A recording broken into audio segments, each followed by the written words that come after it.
末日爆发，洪水泛滥，整整60亿人都会丧命。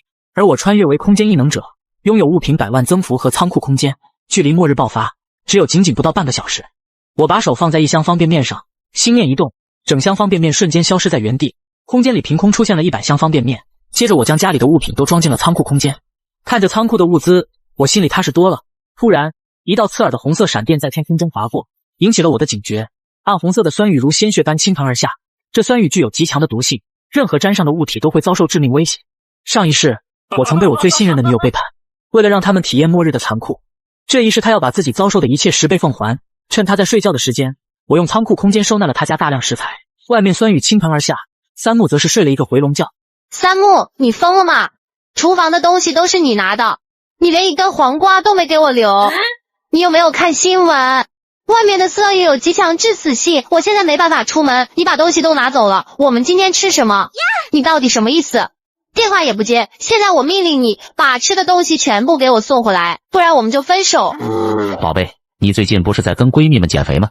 我把东西拿走都是为你好，免得你控制不住，总想吃东西。我看你游泳圈都快长出来了。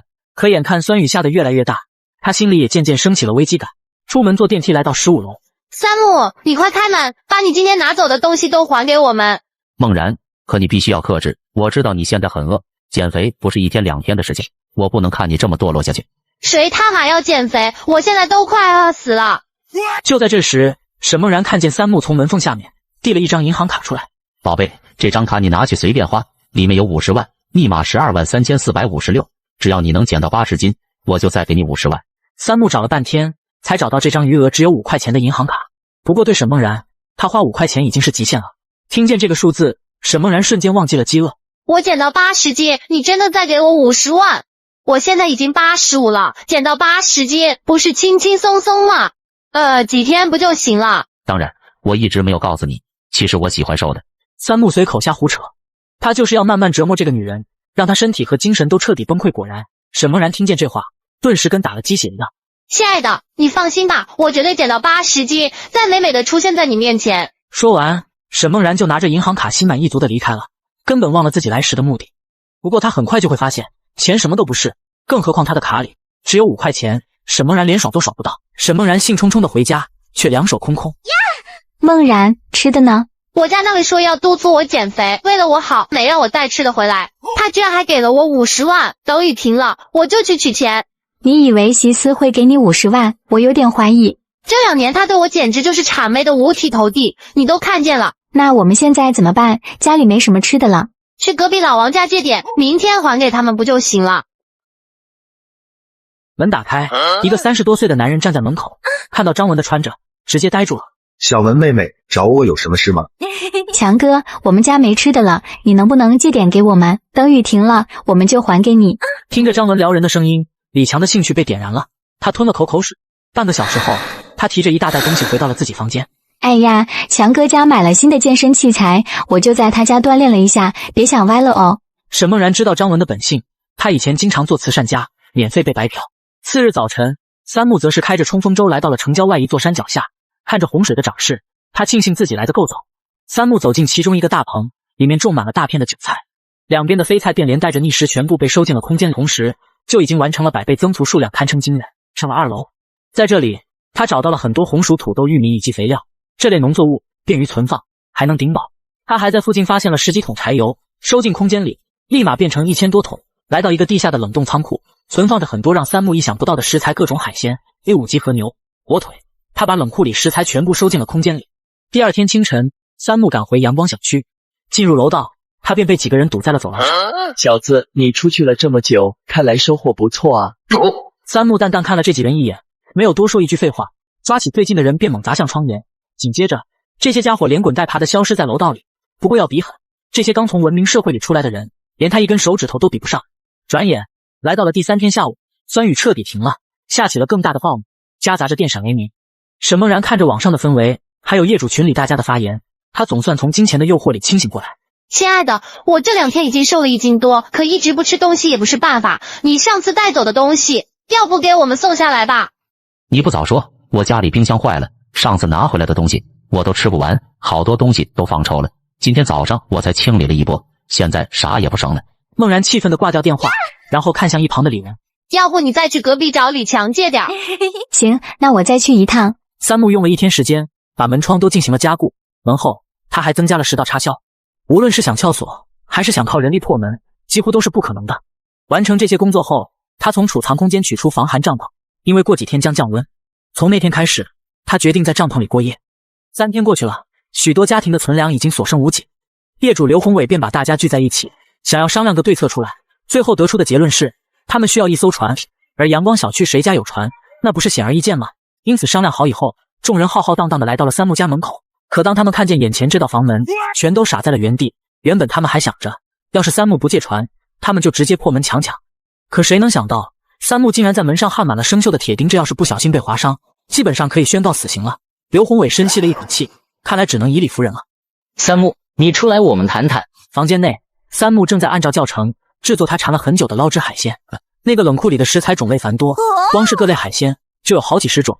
他随便挑了一些准备犒劳自己，却听见门外传来刘宏伟公鸭嗓般的声音：“这些家伙终于憋不住了。”只见门外乌压压的挤满了20来号人，因此很多人都开始发挥口才。三木，你可不能太自私，自己躲在房间里吃肉，却把邻居们给忘到脑后了。就是你把冲锋艇借我们，我们找到吃的还能分你一份。说到底，我们也没有占你多少便宜。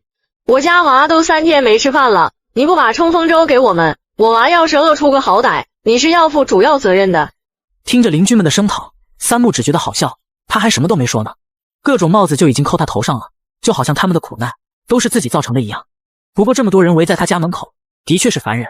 三木拿起手机说道：“别怪我没提醒你们，酸雨的毒性3天前就减弱了，否则我不可能活着回来。你们要是聪明，就该第一时间去附近超市收集物资，而不是听刘宏伟这个傻逼的话，在这里跟我浪费时间。要是被其他人抢先，你们可就彻底没戏了。”臭小子，你骂谁傻逼呢？要知道，小区对面的生鲜超市距离他们也就几十米，出去一趟风险并不大呀。不过生鲜超市卖的大多都是新鲜的蔬菜肉类，现在早就被洪水泡烂了，剩下还能吃的东西应该不多。意识到这一点，跟着刘宏伟过来的那些人顿时一哄而散，只留下刘宏伟像小丑一样站在原地。他好不容易找回了当领导的感觉，现在却全被三木给搅和了。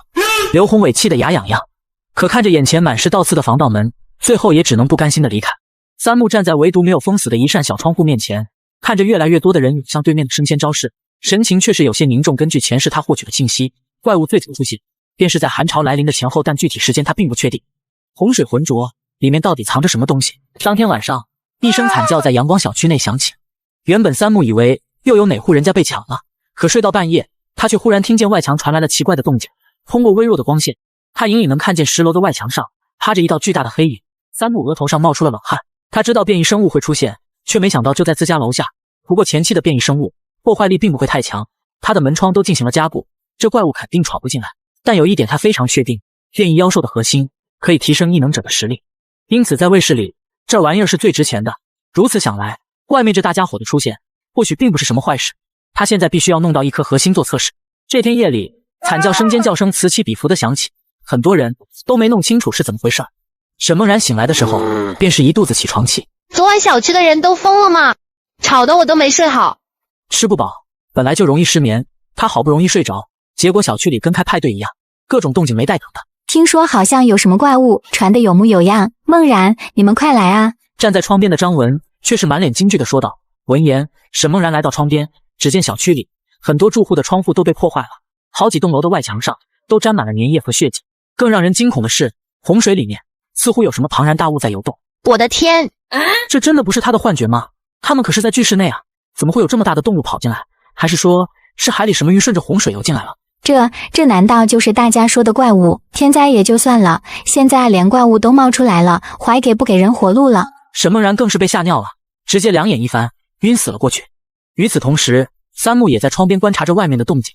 当他发现楼下的怪物竟然是变异章鱼的时候，脸上不禁浮现出一丝喜色，因为再过不久，寒潮就会降临，在极低的温度下，这只变异章鱼会失去行动能力，到时候正是他动手的最佳时机。如果能有一件远程武器就好了。想到这里，三木脑海中忽然浮现出一道人影。以前他出门的时候，偶尔能看见对面的邻居肩上挎着复合弓，像是某个射击俱乐部会员的打扮，这武器就非常合适。不过在这样的环境下，大家都清楚武器的重要性，就算他用实物跟对方换，人家也不见得会卖给他。所以他必须得再等等。沈梦然二女也被迫搬离了803。我们要不去三木家吧？上次我看到他把门窗都用铁皮起来了，里面肯定很安全。尽管他已经下定决心再也不要搭理三木了，可眼下是非常时期。决定好以后，伴来到15楼，看着眼前的铁门，都是一脸的震惊。这是出于什么心理才会把大门整成这样？不过要是窗户也封得这么严实，那三木家里确实就是阳光小区最安全的地方。想到这里，王文当即上前喊道：三木，你快开门，我们来你这里住一段时间。突然，只见走廊尽头的窗户上，一颗硕大的脑袋正趴在那里直勾勾地盯着他们。沈梦然和张文都被吓傻了，他们什么时候见过这么恐怖的画面？这3个女人不管不顾地在楼道里大吵大闹，不把变异章鱼吸引过来才怪。三木关掉监控，懒得再关心外面的事情。接下来他只需要等待寒潮降临。天气一天比一天冷，至于三木，天天都是睡觉、打游戏、研究各种美食，日子很无聊。但跟外面比起来，却宛如身在天堂。这天，住在他对面的邻居总算是舍得出门了。变异章鱼一直在阳光小区徘徊，这种时候出门，大多都是被逼到走投无路。三木看着对方身上的复合弓，知道自己再不出手，可能就没有机会。三木直接用手机打开通话功能：美女，要不要跟我做个交易？听见三木的声音，他脑海中的第一反应便是都停电这么长时间了，竟然还有人能用手机控制智能门锁。不过他并没有过多的深究，只是语气淡淡的问道：你想做什么交易？你也看到了，外面的怪物的反应和速度都很快，你出去可不见得能活着回来。反正迟早都是死，不如赌一把。你先别急着去送死，我可以给你一些吃的，但你必须拿复合弓和剑跟我交换。真的？你能给我多少？我最多只能拿出1箱泡面，如果你愿意交换，就把复合弓放在门口，退后到安全距离，我再把吃的给你送出去。三木不觉得苏雨飞是自己的对手，但凡事还是小心为好。谁知道苏雨飞想也不想点头，可以成交。说完，他取下了肩上的复合弓，箭筒放在三木的门口后，他直接转身回了自己的房间，丝毫没有留念，也不担心三木会赖账。三木通过监控观察了片刻，打开房门后，他把泡面随手一扔，然后拿起地上的东西。听到关门声响起，苏雨飞重新打开房门走了出来，见三木还算讲信用，他便把泡面搬回了房间里，关上房门。他来到客厅，如果三木在这里，他就会知道为什么苏雨飞扔下复合弓的时候会没有丝毫留念了，因为这玩意儿他家里多的是，如果能换到1箱泡面，对他来说绝对是赚了。另一边，拿到复合弓的三木迫不及待把东西全部收进空间里，箭筒里的30支箭增幅成了3000支，最后是复合弓，品质更是得到了全方位的提升。窗外刺骨的寒意便从缝隙涌了进来。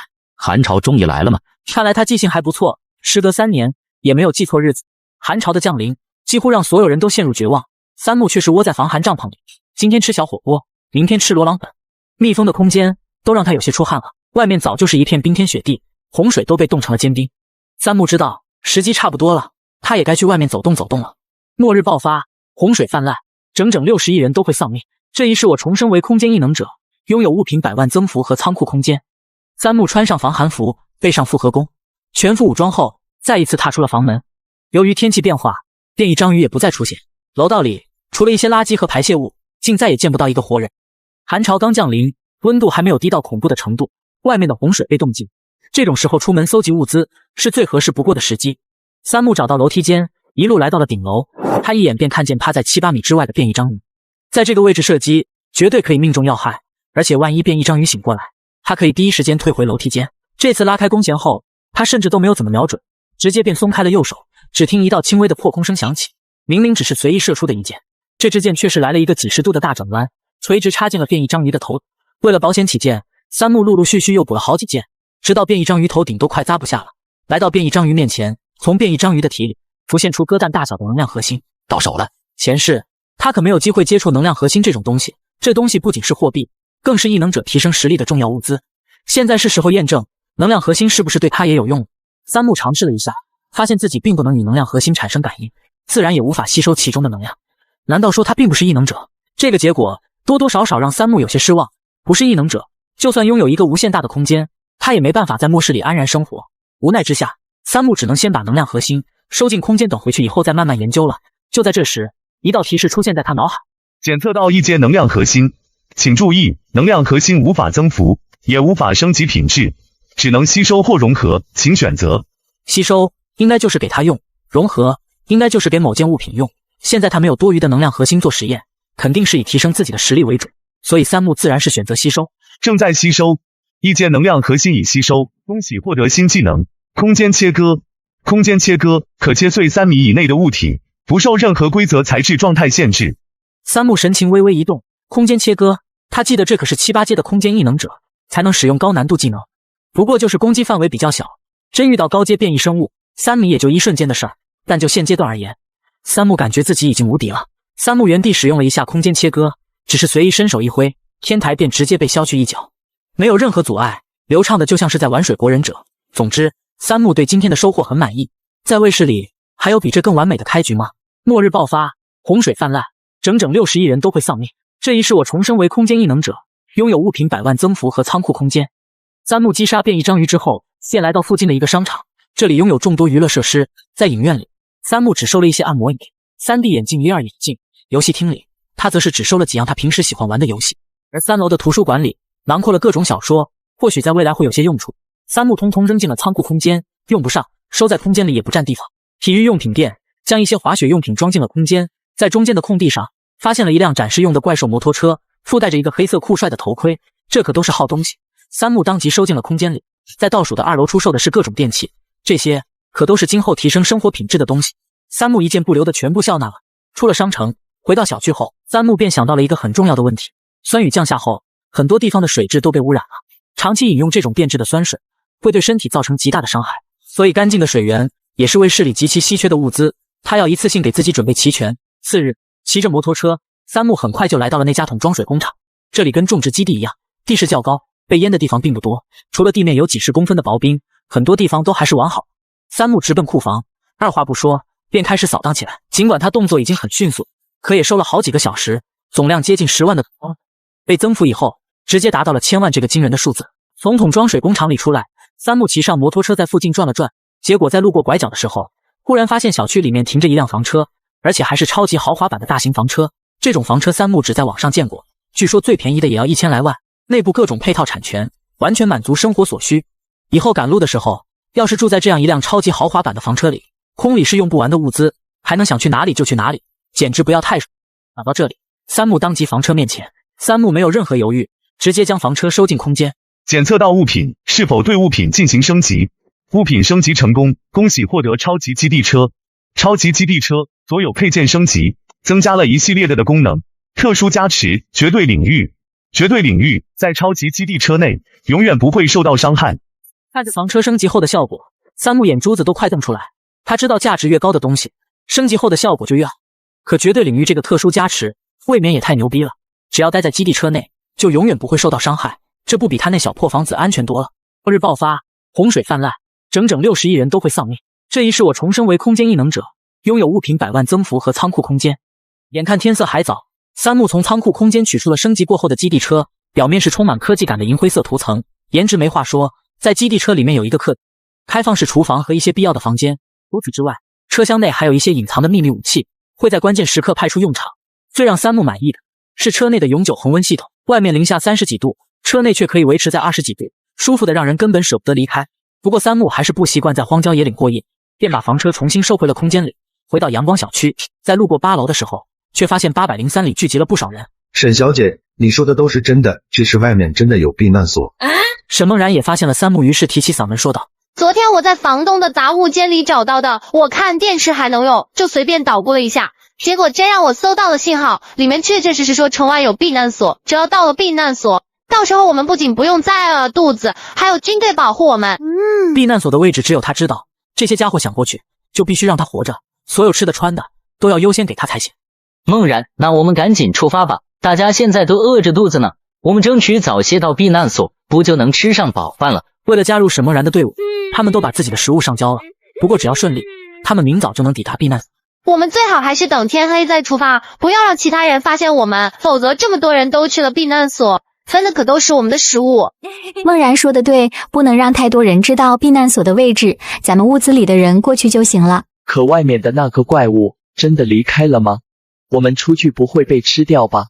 我观察过了，自从降温，怪物就再也没有出现过，他说不定早就被冻僵了。而且你们没看三木昨天从外面回来，他一个人都活得好好的，咱们出去绝对不会有事的。提到三木，他就是一肚子气，所以这次组织队伍的时候，他故意没有去叫三木，等他在避难所里吃香的喝辣的，三木那个属丝男就在这里悲惨的等死了。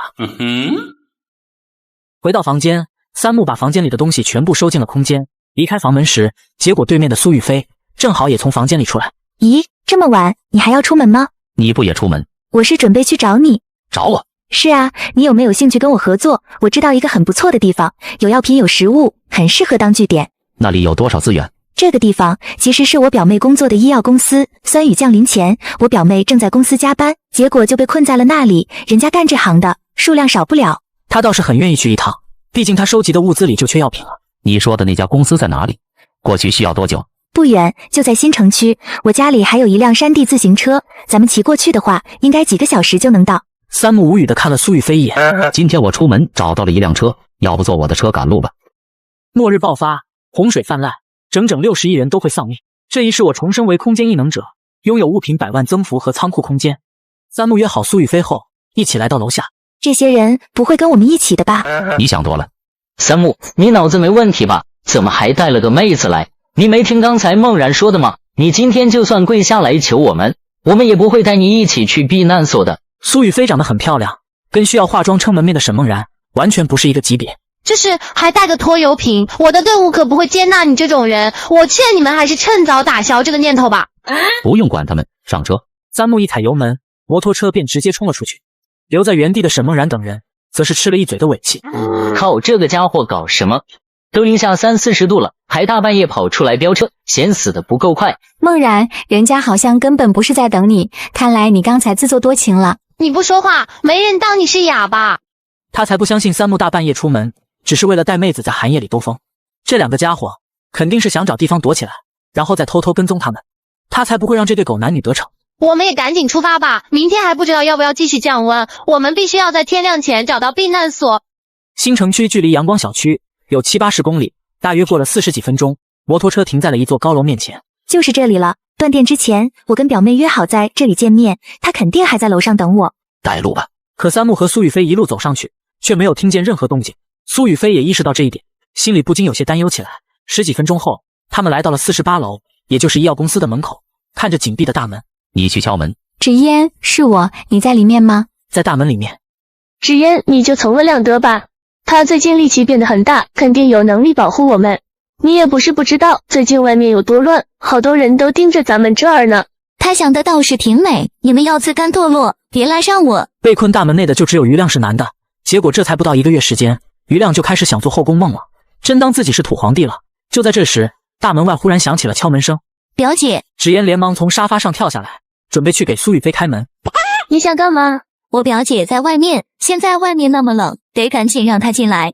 不行，亮哥说了，不能给任何人开门。公司里吃的就那么多，我们只要顾好自己就够。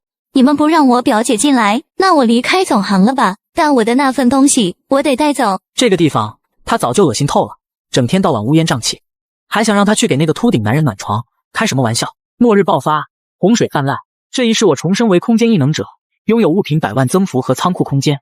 杨丽拦住了芷嫣，并不打算让他离开。就在这时，一个人从休息室里走了出来，他看上去眼底一片青黑，瞳孔周围布满了血丝，活像是一副肾虚的模样。亮哥，你们可算出来了！芷嫣吵着要离开，还要分走咱们的物资呢。你要离开吗？不是我不放你走，而是外面太危险了，我不能看你去送死啊！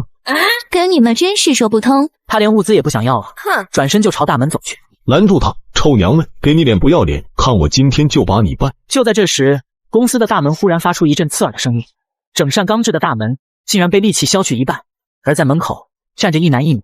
臭小子，你竟然敢打扰我的好事！三木看了余亮一眼，刚才他就觉得这个家伙状态不对，现在近看，他更加确定了心里的猜测。三木没有给余亮动手的机会，两人距离拉近以后，他突然加速上去便手起刀落，却没见有鲜血流出，而是冒出了很多紫色的丝线，迅速将地上的头颅又扯回了脖子上。果然是被寄生了呢。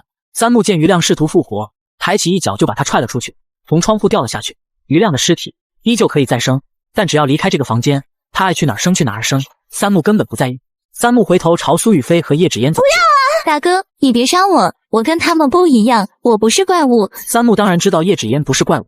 药品和食物在哪里？药品在3楼，食物在2楼。你们在这里等我。三木便直奔2楼而去。楼这家医药公司并不算大，三木很快在2楼的食堂储物间找到了37的干货，虽然看上去不多，但增幅以后数量还是非常可观的。三木又来到了3楼，在这里他找到了几个存放药品的仓库，种类相当的齐全，除了一些常见药，还有一些必备的疫苗，三木一样不落的全部收进空间。由于药品是功能性的物品，所以收进空间以后全都得到了品质上的提升。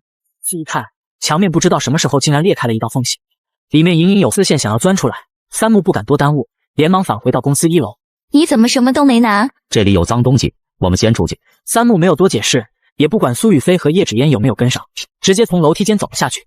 听到脏东西3个字，再联想刚才于亮和杨丽他们的样子，苏雨飞和叶芷嫣哪还敢多待，马不停蹄地跟上了三木的脚步，有惊无险地来到1楼。一株巨大的爬藤类植物布满了整座大厦的左侧，现在看来那些尸体全都成了这株爬藤的养料，所以它才会长得这么快。还有一种更可怕的情况，那就是消失的尸体全都被这株爬藤寄生了。一个余量很好对付，但如果是几百上千个寄生体，光想想都有些发悚。我的妈呀，这东西怎么长这么大？姐，你看上面那些红须子，是不是很像于亮脖子里的那种东西？没错，这是一种寄生类的变异植物，对付起来非常麻烦，我们最好尽快远离这片区域。三木虽然很缺能量核心，但他更珍惜自己的小命。这株变异爬藤看样子已经到了2阶，末日爆发，洪水泛滥，整整60亿人都会丧命。这一世我重生为空间异能者，拥有物品100万增幅和仓库空间。你们在这里等我，我去把车开过来。这个叶芷嫣简直就是最佳的小弟人选。原本三木并不打算找队友，但养几个打工小弟还是没有问题的。2分钟后，一辆朴实无华的大型房车停在了前方的路口，三木让他们赶紧上车。苏雨飞整个人都傻在了原地，他跟三木来的时候明明就是骑的摩托车呀，那这辆房车又是从哪里冒出来的？上了房车后，苏雨飞和叶芷嫣顿时感觉从地狱来到了天堂，温暖的空间，明亮的灯光，奢侈豪华的客厅。三木，这车你从哪儿弄来的呀？路边捡的。叶芷嫣打量了一下房车内部，并看向三木。姐，你这朋友挺帅呀，都什么时候了，你还有心情看帅哥呢？帅哥总比秃顶好。你们谁会做饭？冰箱里有菜，随便做点吃的。三木问道。从现在开始，他就要培养这2个女人的自觉性，住在他的房车里，不牵活怎么能行？我来吧，我的厨艺还行。叶芷嫣走到冰箱面前，伸手打开，只见里面放着满满的新鲜的食物。这是什么神仙车主，竟然留了这么多好吃的在车里？晚餐过后，以后做饭就交给你负责了。我倒是想负责，可车里的东西也不够咱们吃几天啊，能享受几天是几天吧，都末世了，还想那么多干嘛？吃的东西你们不用担心，我会想办法。你们去洗个热水澡，今天就先休息吧。叶嫣和苏雨飞看上去虽然不至于很妖他，但一段时间没有洗澡，身上多多少少都有些味。他可不想跟黄烘烘的妹子待在一个房间。为了节约水，他们2个显然是准备一起洗。三木则是取出平板电脑，查看起了新城区这边的地图。基地车虽然有节能系统，但想要长途驾驶，油耗依旧是不小的，所以他必须要补充一下汽油和柴油的库存。三木先锁定了新城区边缘的一座加油站，他选这里不为别的，而是因为有人跟他一样都盯上了这里。沈梦然说的那个避难所里的人每天都会组织人出来开挖冰层，加油站也是他们的目标之一。这可不是一个小的工作量，三木这边就3个人，肯定不适合做这种工作，但捡现成的不就可以避免人手不够的问题了。第2天，三木睡到9点多才起床，刚从卧室里出来，他就闻到了食物的香气。叶芷嫣早饭熬了海鲜粥，蒸了一盘包子，又凉拌了一个小菜。看着桌面上丰盛的早餐，三木满意的点了点头。这个小弟收的不亏，长得养眼，厨艺又好，还是治愈系异能者。三木，今天我们去哪里？三木取出平板放在桌面上，去地图上我标注的这个加油站。与此同时，沈梦然一行人顶着寒风，总算找到了避难所。这一路上，他们8个人里被冻死了2个。换做平时零下30几度的天气，倒也不至于要人性命。可关键大家都饿了好几天，体力肯定不能跟正常人比。看着眼前这所学校，还有守在大门的几个壮汉，沈梦然等人都快激动哭了。冰封末日，寒潮来袭，我重生为空间异能者，拥有100倍增幅和仓库空间。大哥，我们是来投奔避难所的，你快带我们进去吧。这名守卫看了一眼沈梦然，又看了看他身后的大背包。加入我们避难所可以，但所有物资都必须上交。这些物资可都是他用避难所的信息换来的，现在要是全部上交，那他岂不是竹篮打水一场空？哼，这是不是有点太过分了？我们大老远跑过来，怎么还要我们给东西？避难所不是应该帮助广大群众吗？妹子，你说对了，我们建立避难所就是为了帮助更多像你们这样的人，上交物资也是为了统一管理。只要进了咱们这里，保证大家以后都有吃有住。那不是挺好的？梦然，你赶紧把东西给这位大哥吧，到了人家的地方，肯定要守人家的规矩啊。是啊，大家都快饿死了，沈梦然，你赶紧把物资给这位大哥吧，进了避难所，我们就能吃东西了。虽然他舍不得食物，但反正避难所每天都会发放食物，他多吃一些，不就能赚回本了？接着他们被带到了广场上，广场上聚集了上百号人，沈梦然稍微放心了一些，这个避难所规模还是很大的，能养活这么多人，这里肯定不缺物资。就在这时，一个光头男从屋子里走了出来。各位，今天我们的任务依旧是加油站还有超市，大家找好工具，10分钟后就出发。什么加油站？什么超市？年轻人，你们新来的吧？避难所的领导最近在动员大家出去挖物资，这几天的任务就是先把加油站和超市挖出来，大家都需要参与工作的。我们来饭都没吃上一口，还要出去干活。沈梦然都快气死了，背包里的东西他是一样也没动，可现在物资被收走了，他连早饭都没吃上，就要立马出去干活。她可是女孩子，下苦力不都是男人的事吗？这个地方太不懂尊重女性了。不过如果真的能把一座超市挖出来，他们可能接下来1年半载都不用愁了。怀着对未来美好的幻想，沈梦然等人加入了挖掘队伍里。不过很遗憾的是，他们都被分去了加油站，动力瞬间减少了一半。距离加油站700-800米外的地方，三木正在观察加油站的情况。苏雨飞也知道三木的意图，他们想要住在这样的房车里，柴油肯定是少不了的。你们待在车里不要离开，我去就回来了。寒潮降临以后，新城区的这个避难所每天都会接纳不少难民，谁看谁都是生面孔，所以三木混进挖掘队伍里，并不会有人察觉出什么异常。像这样的一级加油站，靠避难所的人力根本不可能移动，而对三木来说，直接收进空间里就行了。这时候，一道熟悉的声音却从他身后传来：三木，我就知道你对我贼心不死，竟然还敢偷偷跟踪我，你要不要脸了？避难所可是我发现的，没有我的允许，你凭什么可以进来？臭小子，原来你是打的这个主意啊！梦然都拒绝你加入我们了，你还死皮赖脸的跟过来，你真是太阴险了。怎么，避难所是你们开的？话可不能这么说，咱们都是阳光小区的业主，这次出来，大家都是听梦然的安排，你二话不说就跟过来，那不是白捡便宜吗？避难所可是咱们好不容易才找到的。业主？沈梦然的房子都是租的，算哪门子业主？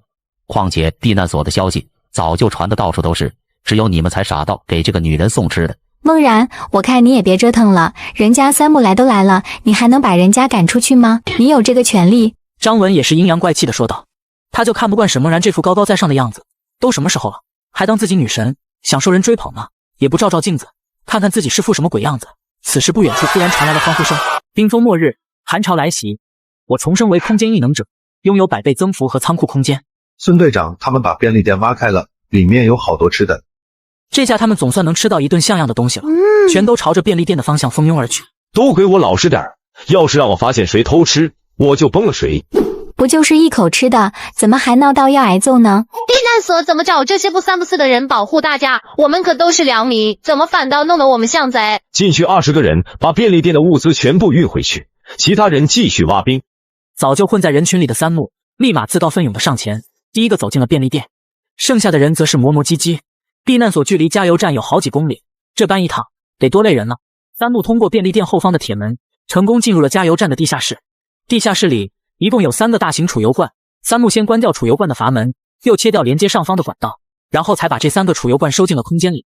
只是一个眨眼的功夫，3个储油罐瞬间就变成了300个储油罐，这已经相当于是上百家加油站的储油量总和了，100倍增幅，从不让人失望。在便利店，他装了一些自己喜欢吃的零食，然后拎着大包小包走了出去，接着便是登记身份。叫什么名字？哪个地方来的？三木咧嘴一笑，看上去憨。我叫刘宏伟，今早刚从阳光小区来。回到基地车，三木，前面情况怎么样了？是个避难所，在组织人挖物资。昨天晚上刘宏伟他们也是要去避难所，不会就是同一个吧？你要是感兴趣的话，也可以去加入避难所，他们那里人挺多的。我就不去了，避难所人多，就代表物资消耗肯定很大，能不能养活这么多人还是个问题。反正都要出去找物资，我们自己干也是一样的。你说的对。你怎么不问我啊？你就别想了，刚才他只不过是在试探苏雨飞，至于叶芷嫣，这辈子还是老老实实给他当移动血包吧。晚上，沈梦然等人拖着疲惫的身体回到避难所，本来以为今天挖开了加油站的便利店，他们总算能吃顿好的了，谁知道晚饭发到手里，还是白天那种又酸又硬的面子。哼，太过分了，我们辛辛苦苦忙了一整天，竟然就给我们吃这个。应该是还来不及分配吧，我刚才路过饭堂那边，看到避难所的人在清点物资，明天我们肯定就能吃上好东西了。你们谁是刘宏伟啊？我是。刘宏伟还以为有什么好事轮到自己，旋即满脸狗腿的说道：“大人有什么吩咐啊？”阳光小区的刘宏伟。啊，对，你小子挺厉害啊。哪里？刚来避难所，这里的管理就上门赶着恭维他，那肯定是因为他家里的关系。没想到，就算是到了卫士，这名头也是管用的。刘宏伟内心喜滋滋的，要是安排不到位，他分分钟让这些家伙没有好果子吃。你他妈能耐啊，连避难所的物资都敢偷！老实交代，你把东西都藏哪里了？今天清理便利店的时候，你带走了大概60斤的物资，全都是高热量的食品，这白纸黑字都登记着呢，你还想耍赖？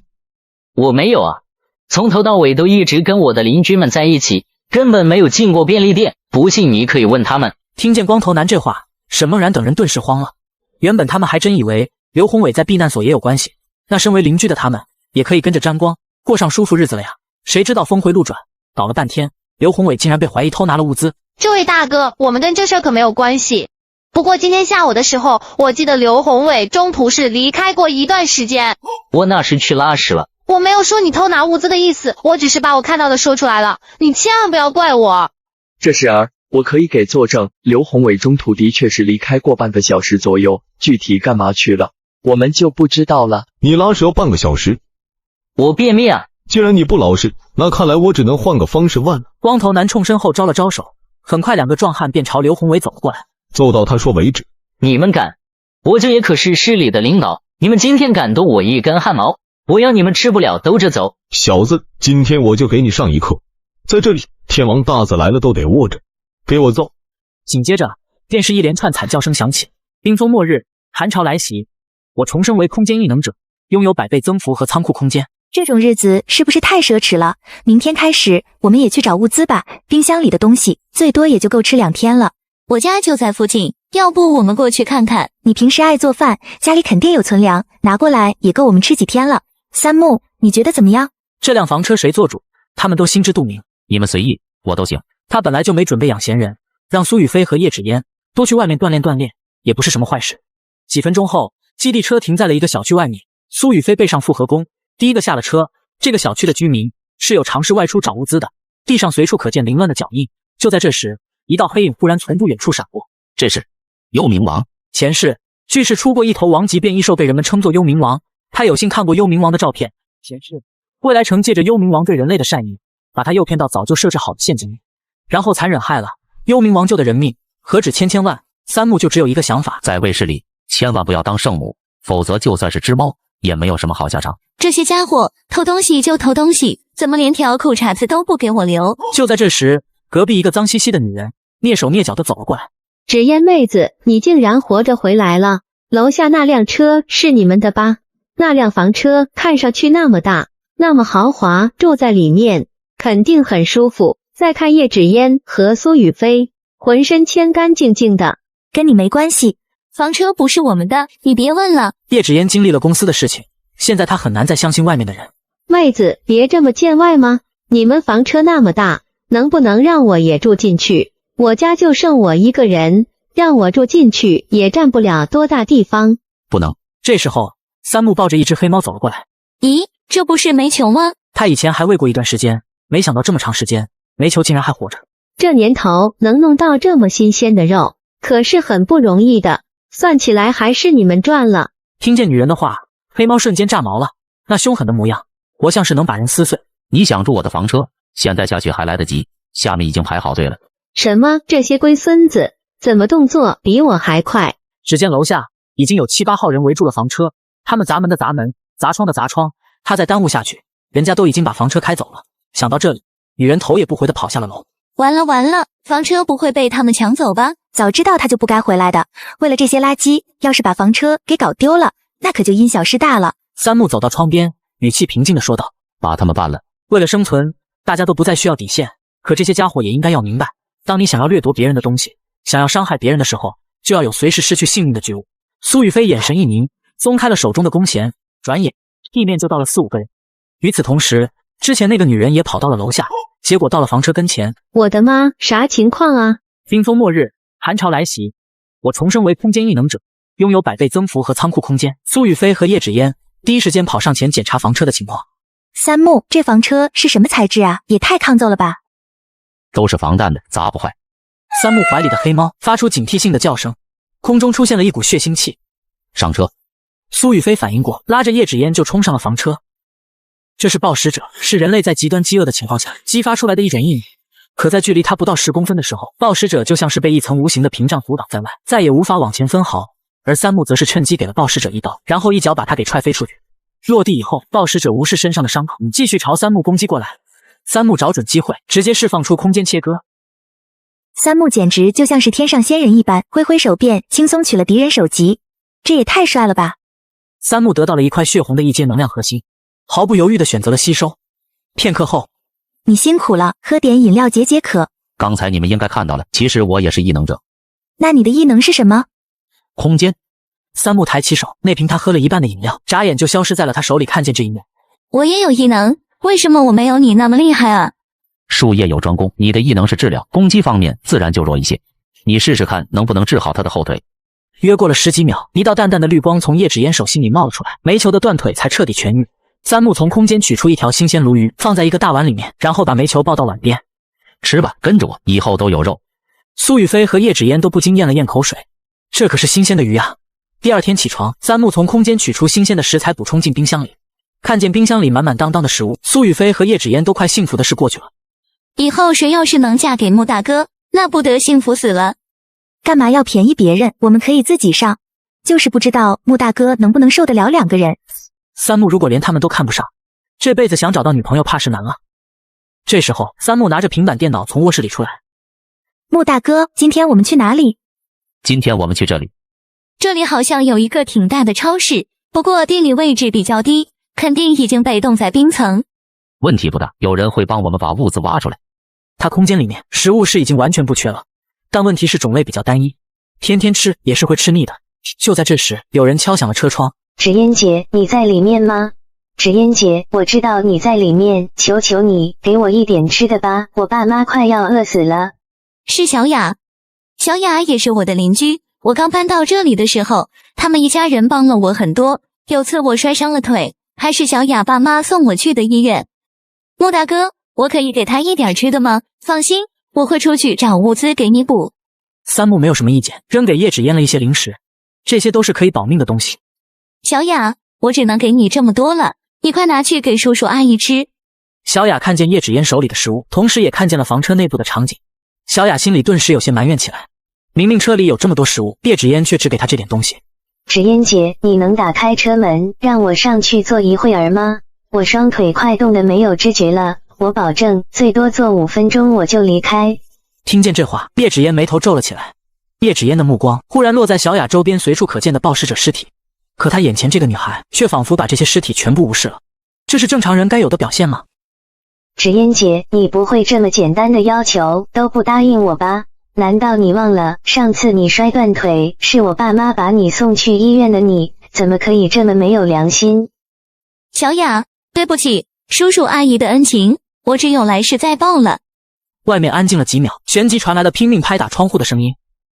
叶芷嫣，你太他妈不是东西了，我都快要冻死了，你竟然把我就这样关在外面，你这个丧尽天良的东西，你就是个白眼狼，我爸妈当初就不该救你。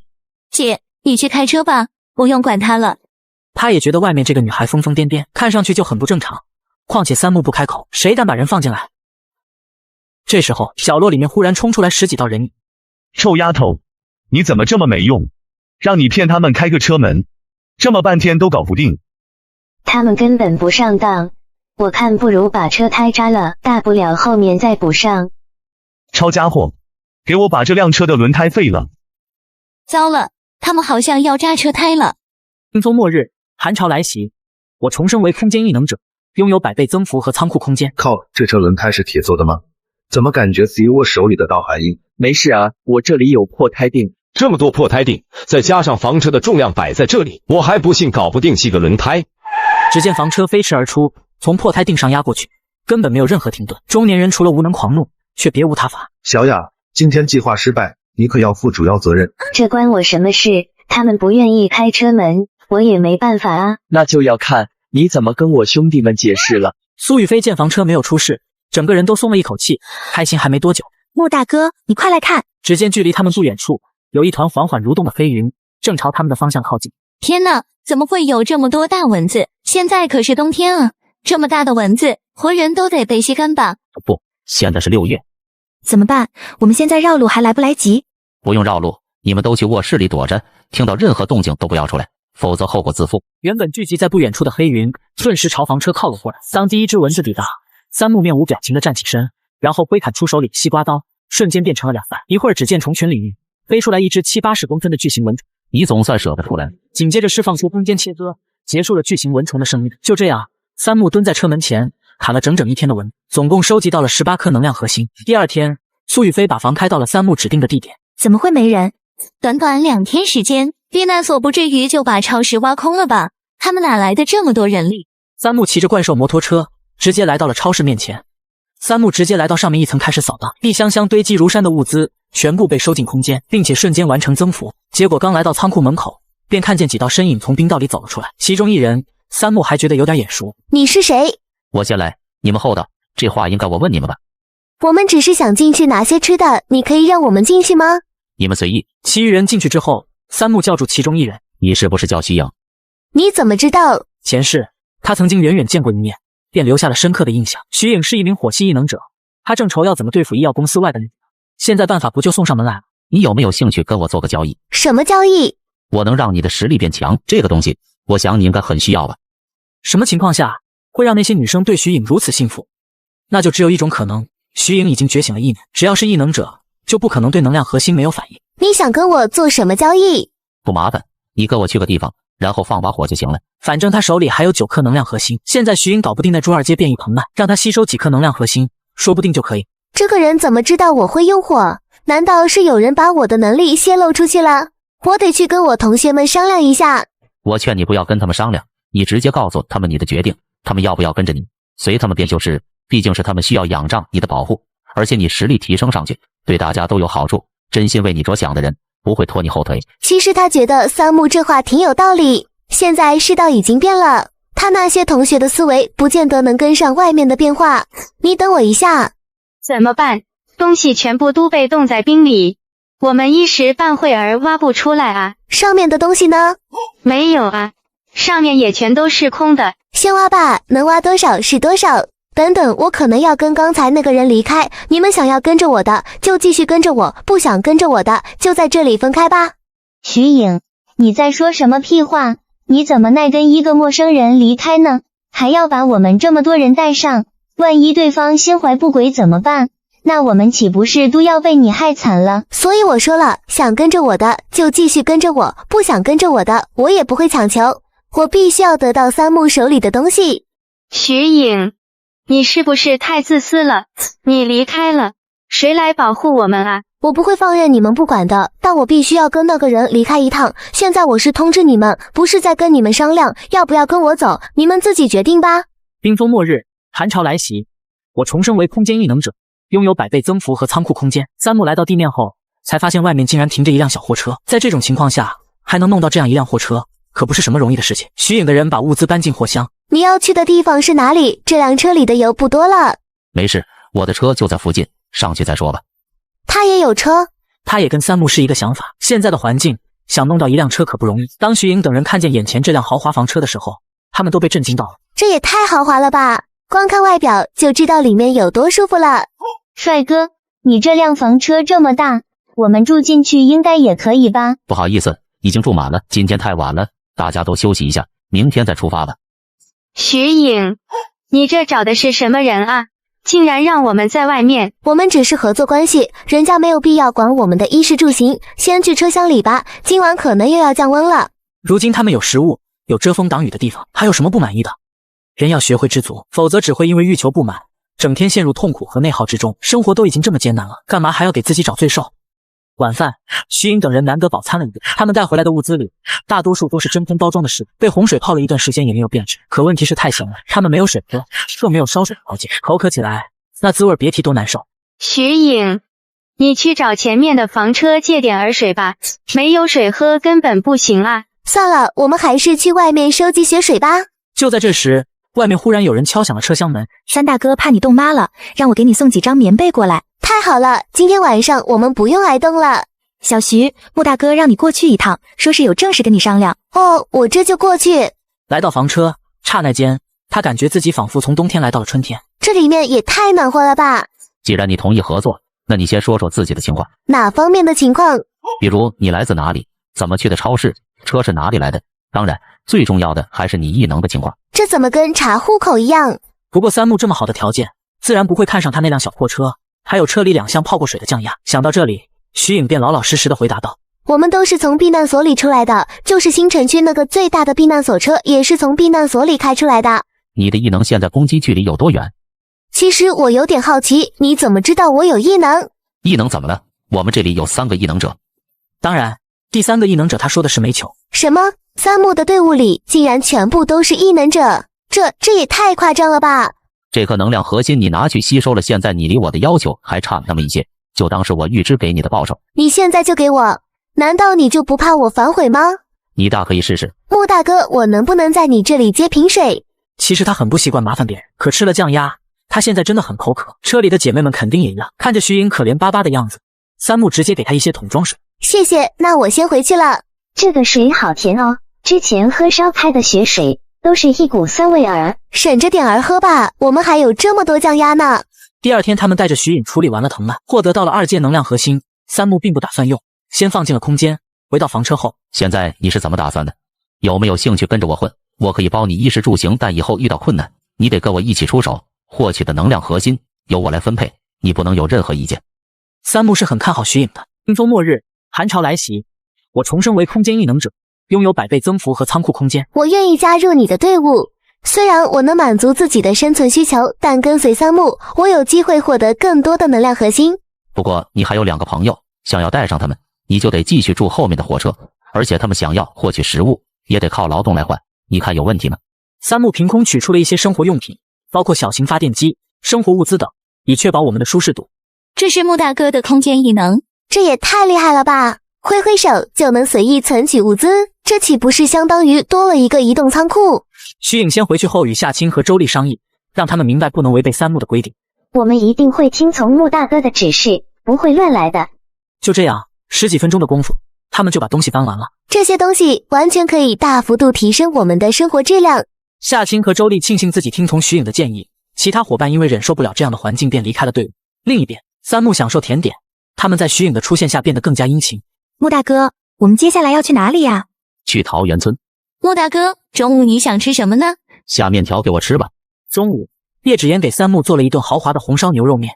穆大哥，你尝尝看，我亲手做的，很好吃，谢谢你们的照顾。徐颖3人则是吃的姜爆鸭。为了方便交流，三木还让苏玉飞给徐颖送了一个对讲机过去。这样有什么事情，大家可以第一时间沟通，免得还要跑来跑去传话。吃完午饭，继续出发。穆大哥，过了前面的路口，我们就可以出城了。天黑之前，我们应该就能抵达桃源村。三木前去桃源村，因为那里的一棵桃树已经进化。这特别的桃树结出的果实，可以让人们有机会获得3种基础异能。在过去，这棵桃树的果实被送到不同地点，吸引了众多有力量的人前来竞争，导致了激烈的竞争。这次他要先下手为强，可就在他们快要出城的时候，房车忽然毫无预兆地停了下来。有人把出城的路拦了。只见结冰的路面上被设置了路障，看来有人不想让我们离开。三木打了个响指，路障全都灰飞烟灭。傍晚前，基地车顺利抵达了桃源村。今天先休息一晚吧，明天早上开始干活。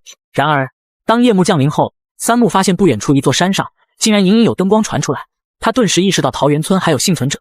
村民在第2天主动找上门来，看上去人畜无害的样子。小兄弟，你们是从城里来的吗？外面情况怎么样了啊？跟这里情况差不多。这里的村民在经历几次灾难后，还能好端端的生存，这本身就很不寻常。小兄弟，我看你们能从城里出来，应该也是挺有实力的。我们桃源村最近有些特产，不知道你有没有兴趣购买？特产？都什么时候了？桃源村竟然还能有特产卖？老者从怀里拿出了一颗碧玉般的桃子，看到这颗桃子，三木的眼睛微微收缩，这是特殊桃树的果实。这果子啊，可是好东西，吃一颗能顶好几天饥饿，而且力气也会变大，绝对是宝贝。不过我们只收食物，不收钱，价格可能也不便宜，小兄弟可以想好了再做决定。他这次来可不单单是为了颗果子。再看这老人一家，全都身强体壮，更是敢4、5个人就出来跟外人做生意，说不定已经全都是异能者。硬碰硬的话，很难说不会吃亏。既然对方想做生意，那就先走正常流程吧。听上去是挺神奇，不过我要怎么保证你的话是真是假？只要小兄弟给得起价，你们可以当场试吃。那行，你说个价吧。200斤粮食，放在以前，这果子卖几10万都是没问题的，现在绝对是便宜给你了。冰封末日，寒潮来袭，我重生为空间异能者，拥有100倍增幅和仓库空间。200斤粮食，你知不知道现在外面的行情啊？洪灾过后，想找到干净的粮食，那简直比中彩票几率都小。你这个价，怕是没有几个人能买得起。可我总不能因为粮食珍贵，就把手里的果子便宜卖了吧？那200斤吧，不能再少了。这果子虽然能顶几天饿，但终究不是长远之计。那行，我就先买一颗试。说完，他回到房间，然后从空间里取出了200斤的红薯，将红薯送了出去。哥们，你清点一下数量，数量不多不少，省着点吃，够吃2-3个月了。三木拿到桃子后，回到房间内，他并没有把桃子给任何人试吃，而是直接收进了空间里，检测到物品是否对物品进行升级。物品升级成功，恭喜获得加强版特殊灵桃。我刚才试过了，东西没有问题。你们还有更多的果子要出售吗？有，还有3颗。不过你能拿得出这么多粮食吗？我要先看货，数量没有问题，粮食我会想办法凑齐。那你跟我走一趟吧。他取出对讲机，把徐颖从小货车里叫了出来。见三木这边就2个人，老者自然没有什么意见。就这样，三木带着徐颖，老者带着他们，一路来到了后面的院子。桃树通体犹如碧玉一般，不过枝干都是光秃秃的，上面只挂着3个拳头大小的果实。这1个月，我们都是靠这棵桃树维持生计的。不过吃了1个月桃子，实在是腻得慌，想想还不如拿来换点粮食，改善一下口味。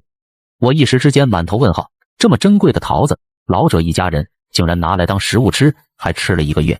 这棵特殊桃树的果实，无论是升级前还是升级后，获得特殊能力的机会都仅有1次。这一家人靠着桃树撑了整整1个月，好在特殊桃树还是完好无损的，这个才是他真正的目标。这桃树看上去都被摘完了呀。前段时间外面水淹得很厉害，我们因为住在山上才能幸免于难，散食物早就用光了。好在家里有1棵桃树，让我们撑了1个月。我看这棵桃树也挺有意思的，连带着3颗果子卖给我，我给你600斤粮食，外加20箱高能压缩饼干。这点物资对他来说连冰山一角都不是，但对老者一家却是能吃相当长一段时间了。老者听见20箱高能压缩饼干，也是心中一动。不行，这棵桃树我不能卖，万一它以后再结果，我还能去外面换东西，到时候肯定能换到更多食物。你确定？这树明显已经快要枯萎了，还能不能开花结果我不好说，但外面要是继续降温，这棵桃树怕是撑不了太久。想要让桃树第2次开花结果，那就得给它足够的养料，否则就会枝条发黑，甚至有枯萎的迹象。怎么样，20箱压缩饼干换不换？半个小时后，三木扛着1棵桃树回到基地车里，随即取出一个小推车，把600斤红薯和20箱高能压缩饼干装好，交给老者。至于为什么是红薯，因为他从种植基地找到的红薯多到根本吃不完。现在出发去 H 市。好的，木大哥。三木将特殊桃树与1颗能量核心融合，结果惊喜地发现桃树焕发生机，甚至长出了一个小花苞。但他也明白，为了让这个花苞开花结果，还需要更多的能量核心。对于特殊灵桃，我还没决定什么时候给叶芷嫣3人提供获得新异能的机会，这需要一些考虑，不能太容易获得异能，否则大家不会珍惜。于是三木制作了一个表格，其中包含商品种类、贡献值、兑换列表，根据贡献值来兑换商品。变异灵桃暂时是其中最珍贵的商品。苏雨飞和叶芷嫣玉妇得到了特殊灵桃。我买些生活物资，我的信誉度不够高，我也买些物资，争取提高信誉度，以后再购买特殊物品。苏雨飞和叶芷嫣吃下特殊灵桃后，分别觉醒了雷电异能和感知异能。哇，我感觉自己变强大了，拥有雷电异能。虽然没那么幸运，但感知异能也能帮助我更好的发挥我的治愈异能。冰封末日，寒潮来袭，我重生为空间异能者，拥有100倍增幅和仓库空间。2天后，基地车抵达了 H 市。三木想要沿途获取一些物资，得知这里有一家国内最大的轻钢建筑工厂，可以搭建漂亮的小别墅。最重要的是，轻钢建筑可以被储存在空间中。半个小时后，房车停在了轻钢厂馆外面。三木这里就是轻钢厂，看着周围的车轮印记，似乎有人在附近活动。不用担心，他们应该不是来找轻钢厂的。他们进入了厂房，三木开始用空间切割碎冰，将碎冰存入空间。三木进入厂房，逐一收集钢材和仪器，然后发现了3栋成品轻钢别墅。莫大哥，外面的情况不太对，你快出去看看吧。外面的天色变得黑压压一片，乌云密布，在巨市的方向，一个巨大的龙卷风正在朝他们缓缓。这个时间点出现龙卷风实在不寻常，尤其是这么大的一股龙卷风，足以给城镇带来巨大的宅男。原本打算继续赶路的计划不得不暂时搁置。穆大哥，这种天气继续赶路也太危险了，我们要不进厂房里面，等到龙卷风过去了再出来吧？不行，厂房内部太大，我们必须找个地下室，把周围都加固一遍，才算彻底安全。这种规模的龙卷风很猛的，能够轻易摧毁钢筋混凝土结构，更别提冰层。时间紧迫，我们必须尽快找到合适的地下室，然后进行加固。去我标记的这个别墅区。三木将车辆都收进了空间，然后与苏雨飞等人走进了别墅区。不料别墅区已经有人占领，似乎已经有人在冰层下建立了地下城。喂，你们是什么人？这里是希望城的地盘，外人不得入内。我们只是寻找一个地下室，躲避龙卷风，可以合作吗？接着带三木一会儿来到地下。各位别误会，我是看巨石那边的龙卷风过来了，所以想找个能避风的地方躲躲。当然，我肯定会给报酬的。三木打算以合作的方式解决问题，避免不必要的冲突。龙卷风 ，yes， 去把所有管理都召集过来，另外派一队人马去把车辆找地方停好，顺便通知一下附近的几个居民点上，大家做好防护准备。做完这一切，陈泽言的目光才落到三木几人身上。多谢几位提醒，否则等我们发现，恐怕已经耽误不少时间了。由于天气寒冷，大家没什么事情，基本都是待在室内，再加上地理位置的因素，我们的确没有办法第一时间察觉到远处的情况。我们只是想找个地方避避风。三木主动递出手里的背包，这里面有一些食物，就当是暂住在你地盘的酬劳。背包里装满了高热量食物，算是诚意十足。食物就不用了，我这里的规矩是，只要给基地带来价值，就能得到相应的好处。你给我带来了这个消息，那自然可以免费住进我的基地。等到龙卷风过去，你们是去是留都可以。那就多谢了，麻烦给我找一个3层地下室。陈泽言点了点头，旋即看向身边的女异能者。景言，你带他们进去吧。陈心言有些不情愿地把三木等人带进了坑底的这栋别墅。这个小区里只有我跟我哥住的别墅，是5+3的结构，不是我们自己人，按理来说是根本住不进来的。一个男人竟然带着5位女伙伴，而且每位都相貌出众，真是幸运之至。第1层楼，我看到了大约30多个人。怎么是你？就在这时，一熟悉的身影突然出现在我眼前的正是沈梦然。看到他，我心中不由一阵震惊。他怎么还活着？原来你们认识啊！既然你们认识，那沈梦然，你把他们带去地下3层，我还有事情要忙，就先上去了。你怎么跟个粘人的一样，总是形影不离？我告诉你，现在我已经有男朋友了，这辈子我们都不可能了。不久前，沈梦然与一些人逃离巨室，抵达 A 市后，他发现了这个基地，也认识了基地内唯一的男性异能者王彪。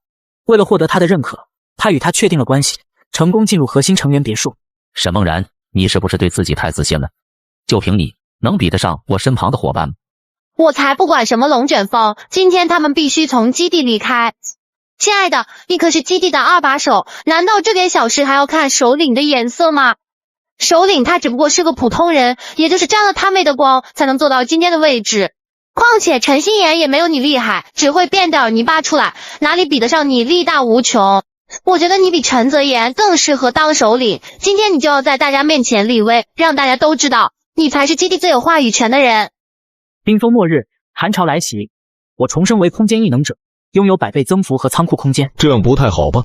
首领对我有恩，我这样做岂不是成白眼狼了？想要让基地发展的更好，当然得让有能力的人来领导啊。这倒也是。再说了，我又不是要你把陈泽言赶出去，到时候你再给他一个官儿当不就行了？而且这个基地是陈泽言创立的，今后要是能越来越壮大，他肯定也是会很高兴的。我早就看不惯陈泽言和陈心妍兄妹了，要是趁机能把王彪推上去，我以后可就是首领夫人。到时候我让陈景言给我倒洗脚水。行，我这就去把那几个家伙轰走，你也别住地下1层了，直接搬去3层跟我住吧，咱们还没正儿八经的睡觉呢。看着王彪着急的样子，沈梦然露出交叉的笑容，心里却是有些反感。三木，现在我正式通知你们，你们可以从这里离开，给你们10秒的时间，不然我男朋友可就要动手了。差点忘了告诉你们，我男朋友可是力量异能者，单手就能举起几百公斤的重物，整个基地找不出第2个比他更厉害的。要是你们不想嗝屁，就赶紧麻溜的吧。对了，你们应该还不知道什么是异能者吧？科幻电影都看过吗？我男朋友就跟里面的超人没有区别。这么棒棒的吗？三木坐在角落正觉得无聊，没想到乐子竟然主动送上门来了。跟在三木身边的苏雨飞等人也都是憋笑憋得很难受。力量异能在他们队伍里绝对属于人人嫌弃的一种异能，忍无可忍，无需再忍。陆大哥一击空间切割，在座的各位直接看傻眼了，吓得王彪一激灵，闭上了嘴巴。就在这时，陈泽言和陈心妍兄妹带着一大群人来到了地下室3层。各位，龙卷风正在快速朝 H10靠近，威力比我想象的还要恐怖，所以大家必须要齐心协力共度难关。如今这个地下室就是基地里最安全的地方，只能委屈大家在这里聚集了。妹妹，辛苦你把地下室加固一下。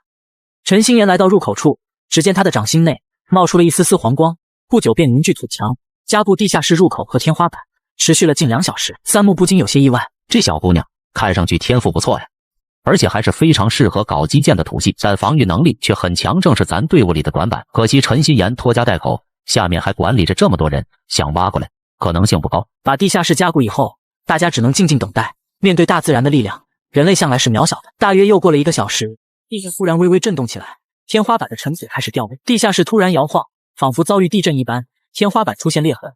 1小时过后，龙卷风过去了，我们活下来了。陈心妍走到地下室出口，当他看见外面的场景，整张小脸都白了。可小区周围有很多高层建筑，如今一眼望去，却是空空荡荡，全都没了。陈泽言脸色也很不好看，要知道周围的10几个小区几乎属于都是他的管理，他先前做的那么多努力，仿佛就是一个笑话。难道这个世界就不给他们一条活路吗？三木早就见惯了，自然也不会有那么多感慨。武玄机走上前说道：多谢首领收留，既然龙卷风已经过去，那我们就告辞。你们这就要走？我们本来就是路过而已，看在你们免费收留的份上，我提醒一下，最好不要留在海边的城市。哥，海边的确危险，之前是洪灾，现在是龙卷风，以后说不定还有海啸，我们还是搬家吧。H10被风这么一刮，以后找物资肯定也难了，留在这里大家也活不下去。想要带着这么多人迁移，可不是什么容易的事情。而且目前的情况下，车辆多半也保不住了，就这样徒步去另外的城市，在这种情况下，不少人可能会在路上受冻而伤。就在这时，一阵动静从不远处传来，这是什么玩意儿？水母吧，应该是被风刮过来的。冰封末日，寒潮来袭，我重生为空间异能者，拥有100倍增幅和仓库空间。这些水母似乎进化出了爬行能力，就是数量实在太多，看上去让人有点头皮发麻。换任何人来，都能被这场面吓得屁滚尿流。可三木不一样，在他眼里，这些特殊水母就是一颗颗能量核心。等我把这些特殊水母全部清扫了，不知道能培养出多少特殊灵桃。叶芷嫣他们说不定也能提升到2阶了，这种机会可不常见。喂，你赶紧回来啊，外面太危险了。那大水母正朝我们这里爬过来吗？不用了，都出来，准备干活了。闻言，苏雨飞几人连忙出来干活。干活那就代表能赚贡献值啊。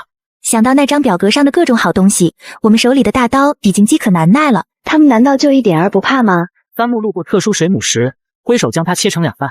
他收起了水母体和1枚异阶能量核心。检测到1阶特殊水母，是否分解？分解。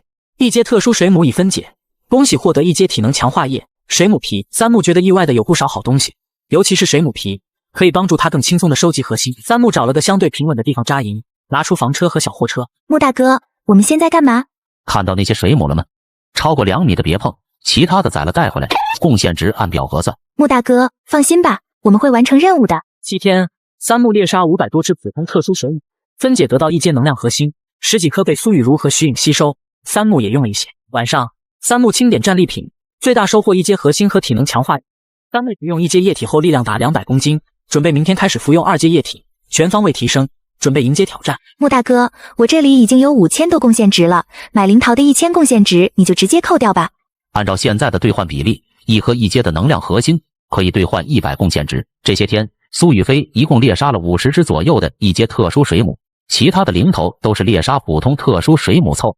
徐颖跟他的数量差距不大，也是40、50只的样子。也就是说，绝大多数能量核心还是三木自己收集的，他们俩加起来都没有三木一个人杀的特殊水母多。放心，已经给你扣过了。苏雨飞扣完1000后，还有4300点贡献值，徐颖有4900点贡献值，夏青有171点贡献值，周丽有158点贡献值，叶芷嫣只有50点贡献值。除此之外，还欠了三木1000贡献值。这些天，叶芷嫣天天吵着也要出去捡体，赚辛苦钱，可都被我毫不留情的拒绝了。队伍里的几个女生，只有叶芷嫣是她心甘情愿养。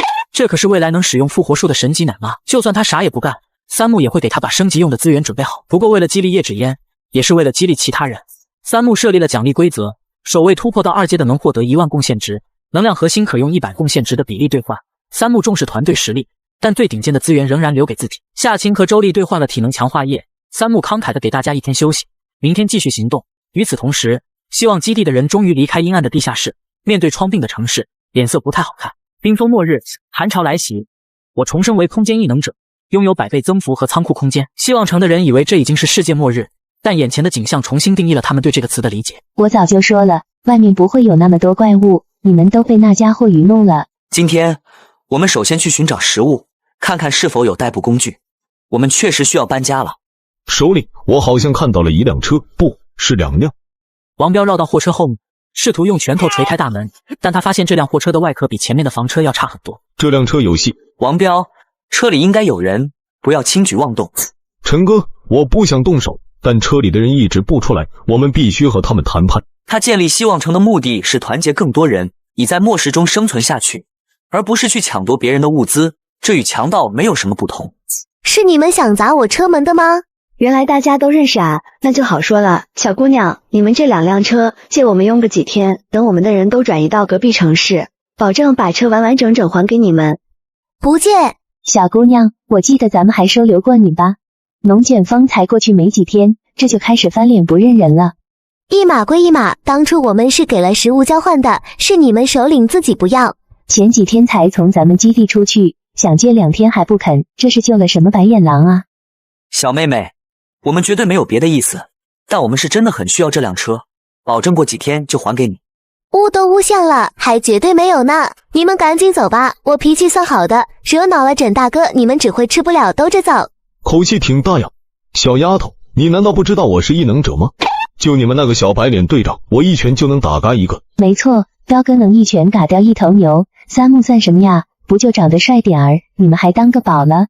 这个2把手倒是一点也不客气，抡起袖子就是干。突然，一道火光闪过，接着他感到剧痛，一团火焰在他的手上舞蹈。陈景言用土元素包裹住手臂，勉强控制住火势。异能很稀奇吗？抱歉，是我们的人冒犯了，我这就带人离开。他原本只是想借车，没想到闹成这样。对方也有异能者，起冲突不是好事。首领，彪哥的手都被弄成这样了，我们难道就这样离开吗？这臭丫头下手也太狠了。谁告诉你我们只有一个异能者？现场安静下来，对方感到不公平。陈泽言也意识到形势不妙，这个留下，其他人可以麻溜的了。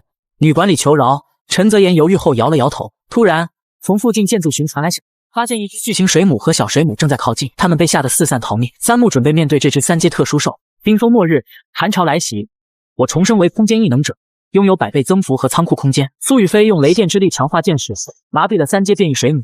随后，三木激活了基地车的5支系统，并注入了50的能量核心，打掉了3阶变异水母，得到了3阶核心。就在这时，一道人影跌跌撞撞的朝这边跑过来。靠近了以后，三木才发现竟然是陈心妍。请问你这里有药吗？我哥要不行了，求求你，看在我哥也帮过你们的份上，救救我哥吧。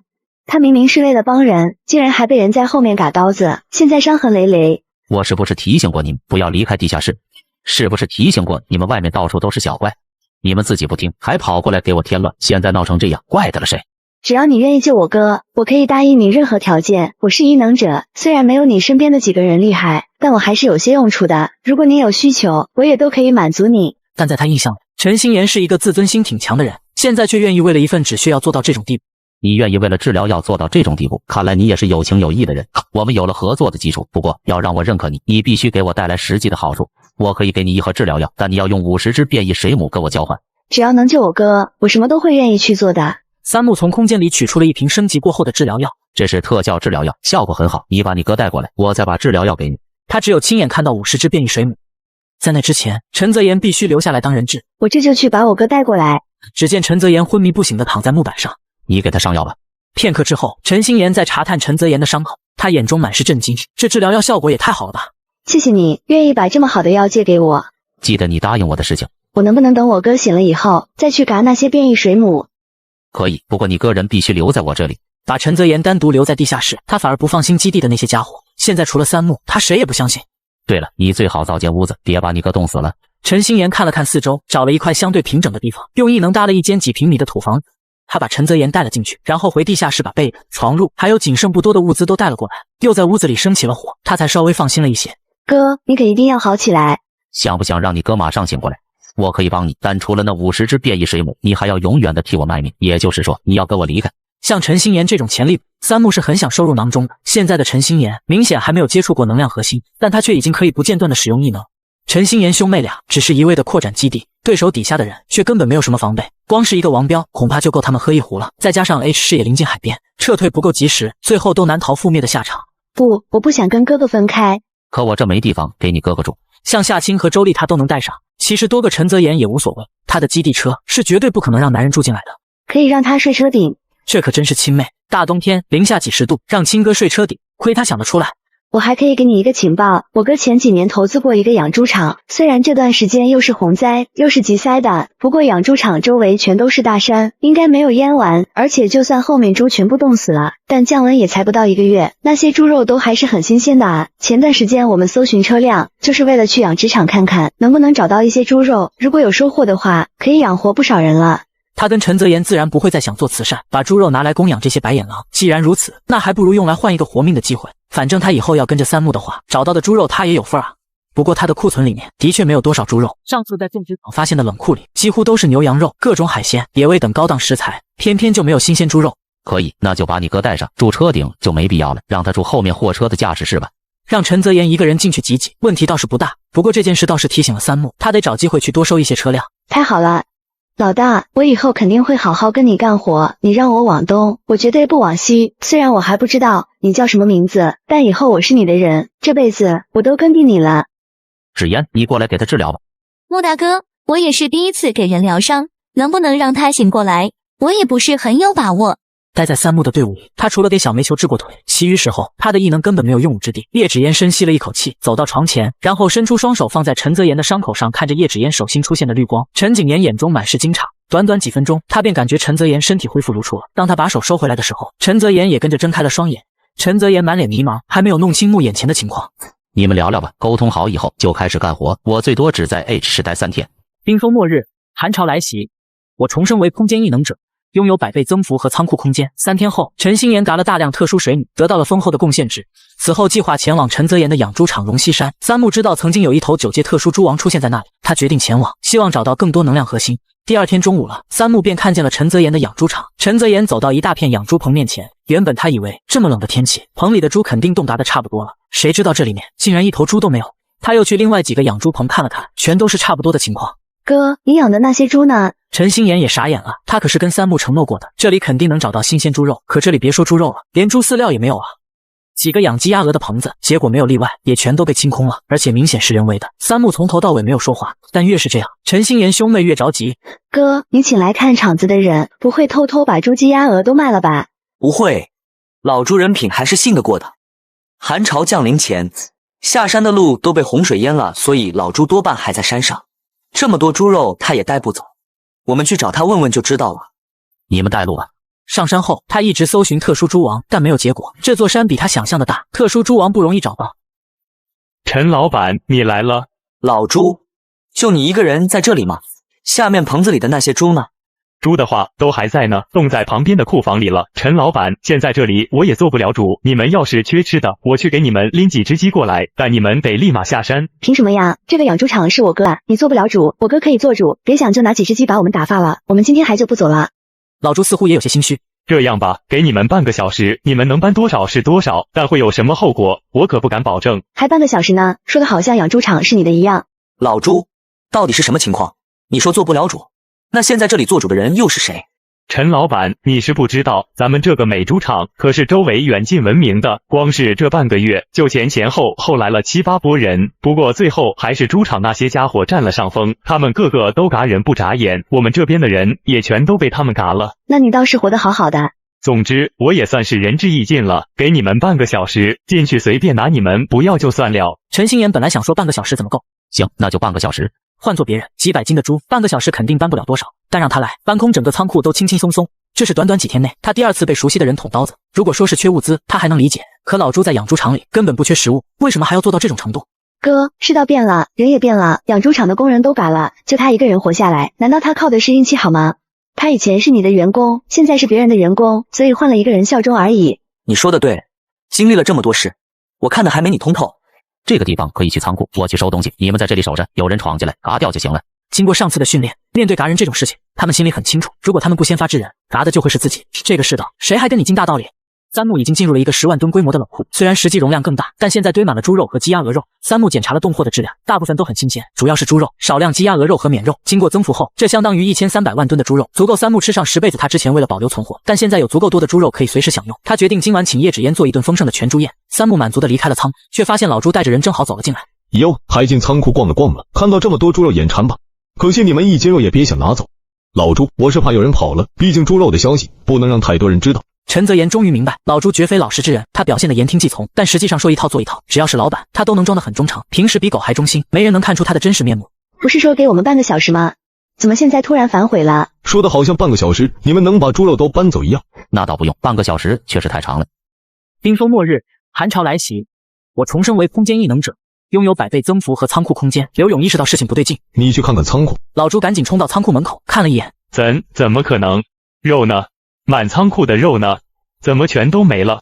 早上我还检查过，那时候肉明明还在啊，我没看错吧？你们这个合作库里什么都没有，只剩下一堆发臭的死猪肉，我都看不上。你说是不是半个小时都多了？老朱，怎么回事？仓库里的肉全没了。刘勇瞪大眼睛，差点气晕。往常我来检查仓库，整个仓库都挤得满满的，除了门口的几平米，其他地方根本进不去。可现在仓库里却空空荡荡。当初为了抢下这个养猪场，我的手下付出了不小的代价，结果现在除了一些死猪肉，其他的肉全都不见了。这可是10几吨的冻货啊！是他，一定是他。虽然不知道他用了什么方法，但刚才他就是从仓库里走出来的。刘哥，你相信我，肯定是他动的手脚。小子，你老实交代，你都做了什么？我仓库里的猪肉你都弄到哪儿去了？刘勇怒火冲天，挥舞着手里的工具朝三木冲过来。三木不慌不忙地释放出特殊技能，将刘勇击倒。老朱被三木的手段吓呆了，他明白了仓库里的肉是如何消失的。原来这家伙拥有特殊能力，他心中后悔没有早点与这帮人合作，但现在已经太迟了。陈泽言感到有些无所作为，因为这些女孩们都表现得非常强大，使他感到自己好像没什么用处。以前的陈心妍总是撒娇跟在他身后，现在却变得如此强大。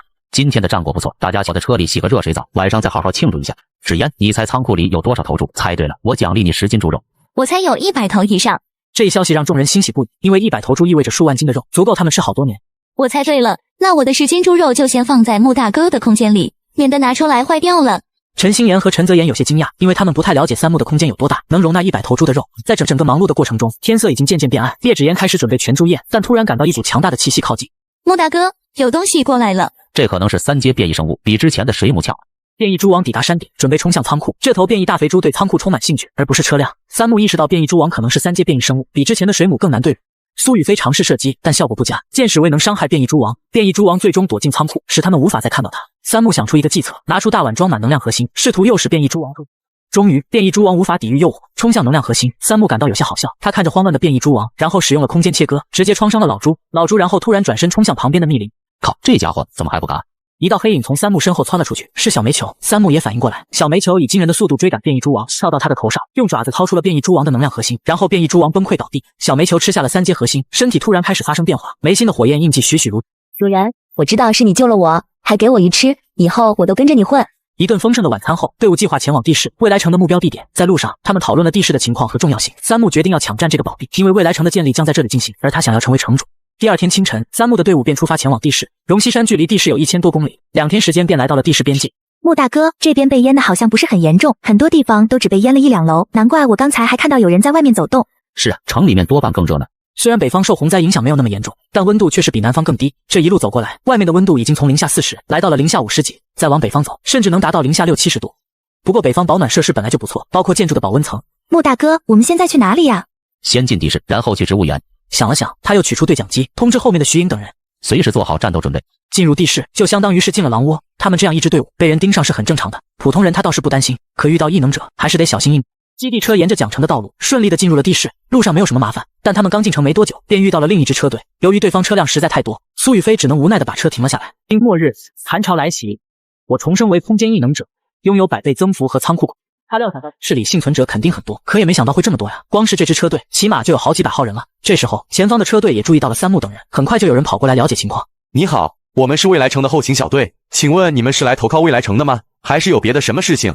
听对方的意思，好像进了地市的地界，就是由未来城在统治。这些家伙动作搞得倒是挺快。大哥，我们是准备回家，碰巧路过这里，而且这里不是地市吗？怎么变成未来城了？小兄弟，你有所不知啊，现在到处都乱套了。先是酸雨，又是洪灾，现在还大降温，我们普通老百姓不团结起来，根本活不下去。至于地市和未来城，不过是换个名字而已，没有什么区别。既然小兄弟家在这里，那自然也是我们未来城的人。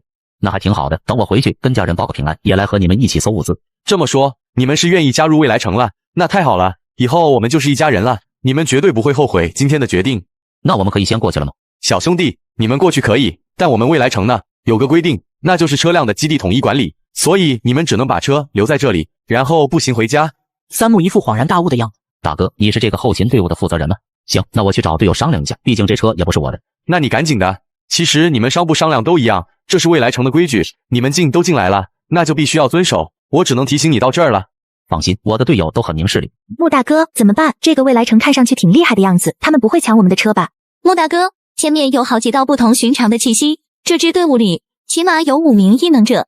什么5名异能者？这还只是一个外出寻找物资的后勤小队，竟然就有这么多异能者，都已经赶上他们小队的异能者数量了。要不直接开车冲过去吧，我们的车够硬，肯定冲不坏的。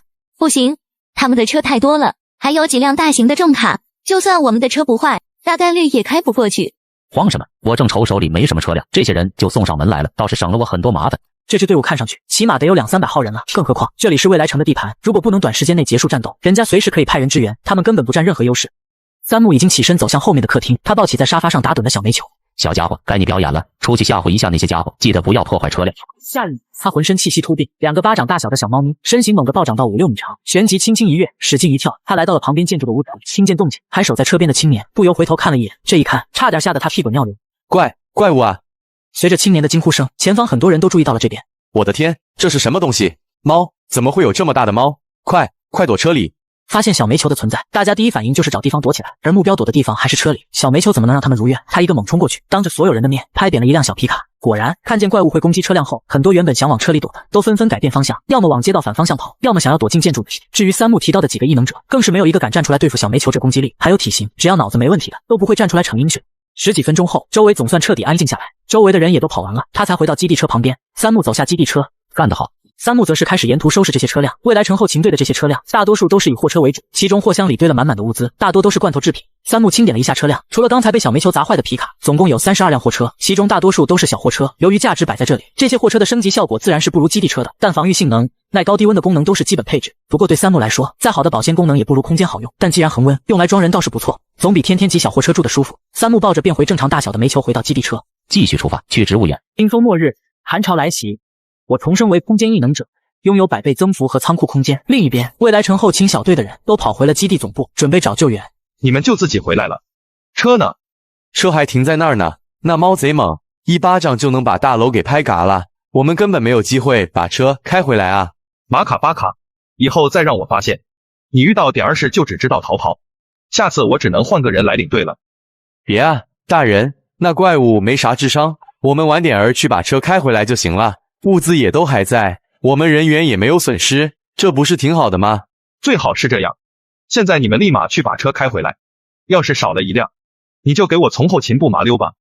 地市的植物园位置其实非常偏僻，在临近郊区的一座半山腰上。三木刚下车准备进去查探，就看见几个镇子上的居民走了过来。年轻人，你们这是来干嘛的？大冷天，山上很冷的。他们只有3个人，看上去并没有任何威胁。我们是来考察的。听说外面都乱套了，你们还有心思来考察？考察什么啊？现在动植物都在特殊化，植被太过密集，很容易出现攻击人的植物。普通人在这些特殊化动植物面前，那就是案板上的鱼肉，基本上只能等嘎了。所以我们来此考察一番。毕竟这段时间外出捡柴找食物的人，3天2头就有头踪的。原本以为是洞达市外面了，现在看来可不太好说。小伙子，既然植物园这么哈人，你们干嘛还要进去啊？别去了吧，我看外面都在传要世界末日了，你们咋还这么敬业呢？我们都是专业的，自然有保命手段。大神你就不用担心了，赶紧回去吧，天色不太早了，特殊化动物就喜欢夜晚活动。那是该回去了，而且得赶紧把这个消息通知给大伙儿才行。妇人念念叨叨，便和另外2人一起匆忙离开了。为什么这个小镇看上去好像都没有受多大影响？北方的这些农村小镇，到了冬天都要硬抗好几个月，很多生活在山上的，甚至有一大半的时间都是在低温下度过。垫粮食、囤迁货已经是他们的习惯了。可生活在城里的人，大家都习惯花钱买东西，一且出现灾难，就很容易缺食物。一缺食物，那不就乱套？进入植物园后，三木没有选择深入，而是在大门后面地空地上建起了3栋别墅。三木和苏雨飞、叶正烟住在最大的别墅，徐颖和她的2个闺蜜住在中型别墅，而陈泽言兄妹则住在最小的别墅。我可先说好了，免费是有时限的，1个月的时间，你们得想办法让自己成长起来，到时候还想继续住别墅，每天100元限值。三木这番话毫不犹豫击碎了徐颖等人的美梦，100贡献值，那岂不是相当于他们每天都要至少猎嘎1头特殊化兽才能付得起房租？不过好在三木没有按人头收费，他们几个人平摊一下，还是能勉强租下1栋别墅的。现在说正事，植物园将会有80%的植物都会陆陆续续发生特殊化，我让你们住合金别墅也是出于安全着想。80%都会特殊化。但植物的特殊化只有好坏2种结果，如果是往好的方向特殊化，那我们说不定能找到特殊化桃树这样的植物；如果是往坏的方向特殊化，纸烟工作的医药公司外面，那朱藤蔓你们很多人都是见识过的。所以你们接下来的任务就是把植物园里有害的特殊化植物全部清除，剩下的特殊化植物全部保留下来。在前世，地市的植物园被未来城改建成了高层居住区，尽管当初清理植物园的工作不轻松，因为植物已特殊化，但对三木来说这个问题不存在。第2天清早，三木带着小煤球进入了植物园内部。三木在空中收集到了一种棉絮，数量还不小。最重要的是，他把这种棉絮收进空间后，提示的竟然不是增幅，而是升级。三木立马意识到，这并不是什么普通棉絮，而是从某种特殊化植物上飘落下来，同时还带有强大功能性的物品。他当即选择了升级。物品升级成功，恭喜获得加强版青光丝。加强版青光丝可制成各种防具，水火不侵，拥有极强防御力，同时能一直保持恒温，适合在极端气候下穿戴。三木心中一动，没想到这棉絮竟然还可以制作防具，不仅同时兼备防御性能，还能适应极端气候。三木让小煤球收集青光丝，虽然小煤球辛苦，但最终完成了任务。三木奖励了他1条小鱼干，并让他回家避风。三木从空间里把青光丝取出来，并把所有人都叫了过来。你们谁会织布？听见这话，在场众人都面面相觑。他们都是新时代的年轻人，让他们织毛衣恐怕都难，更别说织布这种精细活了。穆大哥，要不去镇子上问问？这件事就交给你们去办，镇子上找不到，可以去城里面找，办成了有贡献值奖励。剩下的人从明天开始都给我去植物园里找这种棉絮，如果发现了新的特殊化植物，同样有贡献值奖励。陈景言兄妹当天下午就跑去了镇子里，态度积极的不行。结果到了晚上，还真让他们找到一个会织布的妇人，同时跟过来的还有这个妇人的老公。这位大婶说她年轻的时候学过织布，不过织布机的我们自己想办法。织布机不是问题，那她难道也会织布？织布机制作起来并不难，他上次在阳光小区外面收集到的大量书籍便能找到织布机的制作教程，这就是当初他特意去搜刮图书馆的原因，关键时候都是能派上用场的。他不会织布，可还是坚持要跟过来。罗芳是我老婆，她过来给你干活，我当然得看看这个工作值不值得干，这个家里都是听我的。都什么时候了，还搞这一套？老公，人家小姑娘都说了，过来干活，每天能领食物。咱们家的粮食剩的不多了，有这么好的工作机会，为什么不来呢？我们说话，你插什么嘴？冰封末日，寒潮来袭，我重生为空间异能者，拥有100倍增幅和仓库空间。妇人被丈夫骂了，根本敢怒不敢言。陈心妍在旁气得不行。看来你们是不想要这份工作了，那就算了吧。别啊！听见这话，冯丽顿时急了。老板，我老婆的手艺那是没话说的，你找其他人指定没我老婆织得好。罗芳也是满脸羞愧，她也不想把老公带过来，可这人偏要跟着，她根本拿他没办法。我说过，我不喜欢拖家带口来给我工作。老板，那你跟他好好聊，我这就开溜。先生，不好意思，我老公就是这样，啥事儿都喜欢管着我。回去以后，我会跟他说清楚的，他以后不会跟我过来了。三木从口袋里取出一小团青光丝，这种丝线你可以织成布吗？罗芳小心翼翼拿着青光丝，片刻后，他抬头说道。可以是可以，但这种丝线想要整理出来，也是不小的工作量。如果都是我一个人来做，织布的效率可能就会下去。放心，这种杂活我会另外请人来做。明天你们继续去镇子里找人，先在外面搭个织布的小厂房。What's your name？ 先生，我叫罗芳。明天你就先在保安亭里面工作，等厂房搭建起来，你就搬到厂房里去。没问题的，先生。罗芳恭敬应道。虽然他不知道三木要怎么搭建厂房，但他们的小镇附近能出现这么个有钱人，搞产业，还给大家发粮食，这对小镇今后肯定是有好处的。三木回到保安亭里，提出了半斤红薯递给罗芳。这是我预支给你的酬劳，不过今天晚上得辛苦你们加一下班，我会把材料和制作教程都给你们。今晚熬夜都要把织布机做出来，简陋点没关系，能用就行。罗芳看到食物，整个人都充满了干劲，而陈心妍兄妹则是注意到三木说的是你们，看来今晚他们也有的忙。第二天，三木出来检查陈心妍兄妹的厂，发现织布机是做出来了，但材质却跟他想象的有很大区别。陈心妍还能用土系异能，还能随时控制材质的强度，这架织布机的质量可是没话说。我能想到这些，还多亏了穆大哥前段时间的提点，让我学会了举一反三，否则我现在都还只会造房子和围墙呢。是啊，以前在希望基地的时候，心妍的异能远远达不到这么精细的程度，这都是多亏了队长你的指点。你继续保持这样的状态，今后会大有前途的。虽然这2天活干得多，也比以前在希望基地的时候要累很多，但很有成就感啊。对了，陈心妍忽然想起来说道，织布机的厂房我也建好了，穆大哥你看看满不满意？闻言，三木从保安亭里走了出去，果然看见植物园外多出了一栋2层小楼，看着还行。三木越发觉得把陈心妍带上是正确的选择，这一下子解决了多少工作量啊！如果没有陈心妍，他还得找人来搭青钢厂房，到时候用空间升级一下，虽然防御力和各方面性能会有所提升，但效率是远远不可能赶上陈心妍的异能。就在这时，罗芳也从小镇那边赶过来，看着凭空出现的这栋小楼，他整个人都惊呆了。昨晚他离开的时候，明明还没有这栋房子啊！这些家伙会变魔术吗？不过异能方面，三木其实并不担心外人发现，反正迟早大家都会知道，很多地方甚至已经不是什么秘密了。你来的正好，以后你就在这里面工作，等等我会让心妍他们去镇上，再找些人来给你打下手。那我这就去干活，太久没有摸过织布机，都手生啊。罗芳犹犹豫豫的又问了一句，穆先生，我在这里每天工作时长超过10个小时，请问包午饭吗？罗芳的肚子适时的发出了叫声，她有些羞愧的捂着肚子，只想找个地洞钻进去。你老公早饭都不给你吃，就等着你来我这里蹭饭。穆先生，那我就不打扰了，明天我保证吃了饭再过来，绝对不会影响到工作的。虽然平时在家里他都是吃的最少的，但现在全家都仰赖着他过日子，想来也不会让他饿肚子。这年头粮食多金贵啊！三木开的酬劳其实已经很可以了，别的人想来干活还没有机会呢。我这边伙食开得好，你要在我这边吃，工钱可就没有了。他给罗芳开的工钱是每天1斤粮食，完全足够一个人吃，但罗芳却要养家里2个闲人，那就非常拮据了。现在为了节省粮食，甚至想来他这里蹭饭，想都别想。如果不是他的确需要罗芳的手，他根本不会选择这种拖家带口的人。进入建筑内部，三木发现偌大的房间里只有一架孤独的织布机，不过考虑到天气还比较冷，陈心妍还专门在房间里做了一个壁炉。植物园附近都是大山，想找柴烧并不难。罗芳坐到织布机前，稍微熟悉了一下手感，确定没什么问题。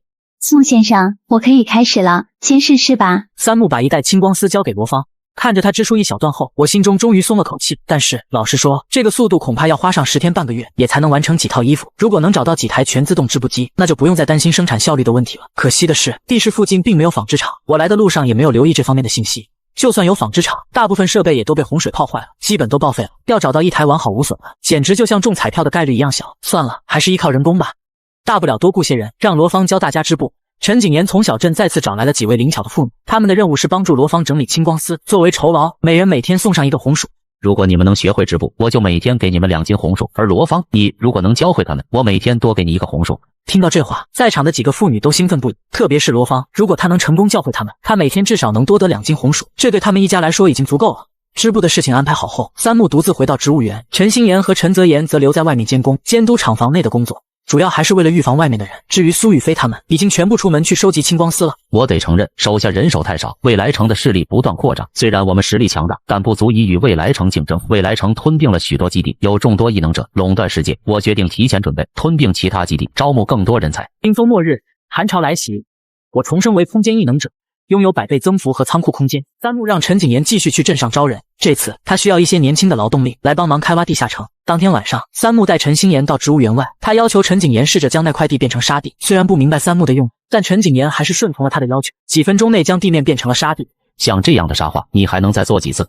我用创造能力比破坏更强大，所以我能做3次就是极限了。如果让你加固原有的泥土或石头，你一次能加固多大的面积？如果只是增强泥土或石头的牢固性，那省力得多，一次能加固几百平米肯定没问题。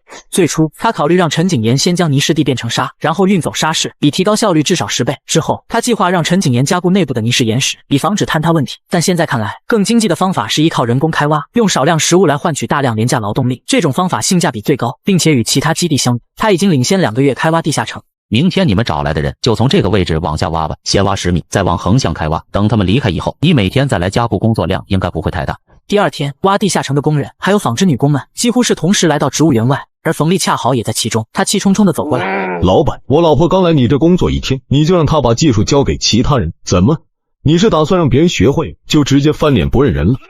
你个娘的，别人让你教，你还真教呢，到时候被人卖，你还要替人数钱。”罗芳敢怒不敢言：“我这个人不是很喜欢别人对我大声说话。”“那没办法，我这个人就是嗓门大。”“你还记得我说过什么吗？”“穆先生，对不起，我劝不住他，但我肯定会努力工作，尽快教会大家的。”今天冯丽还是不打算给他早饭吃，他以为冯丽只是担心食物不够，所以把3木准备给他加薪的消息说了出来，谁知道竟然会闹成这样。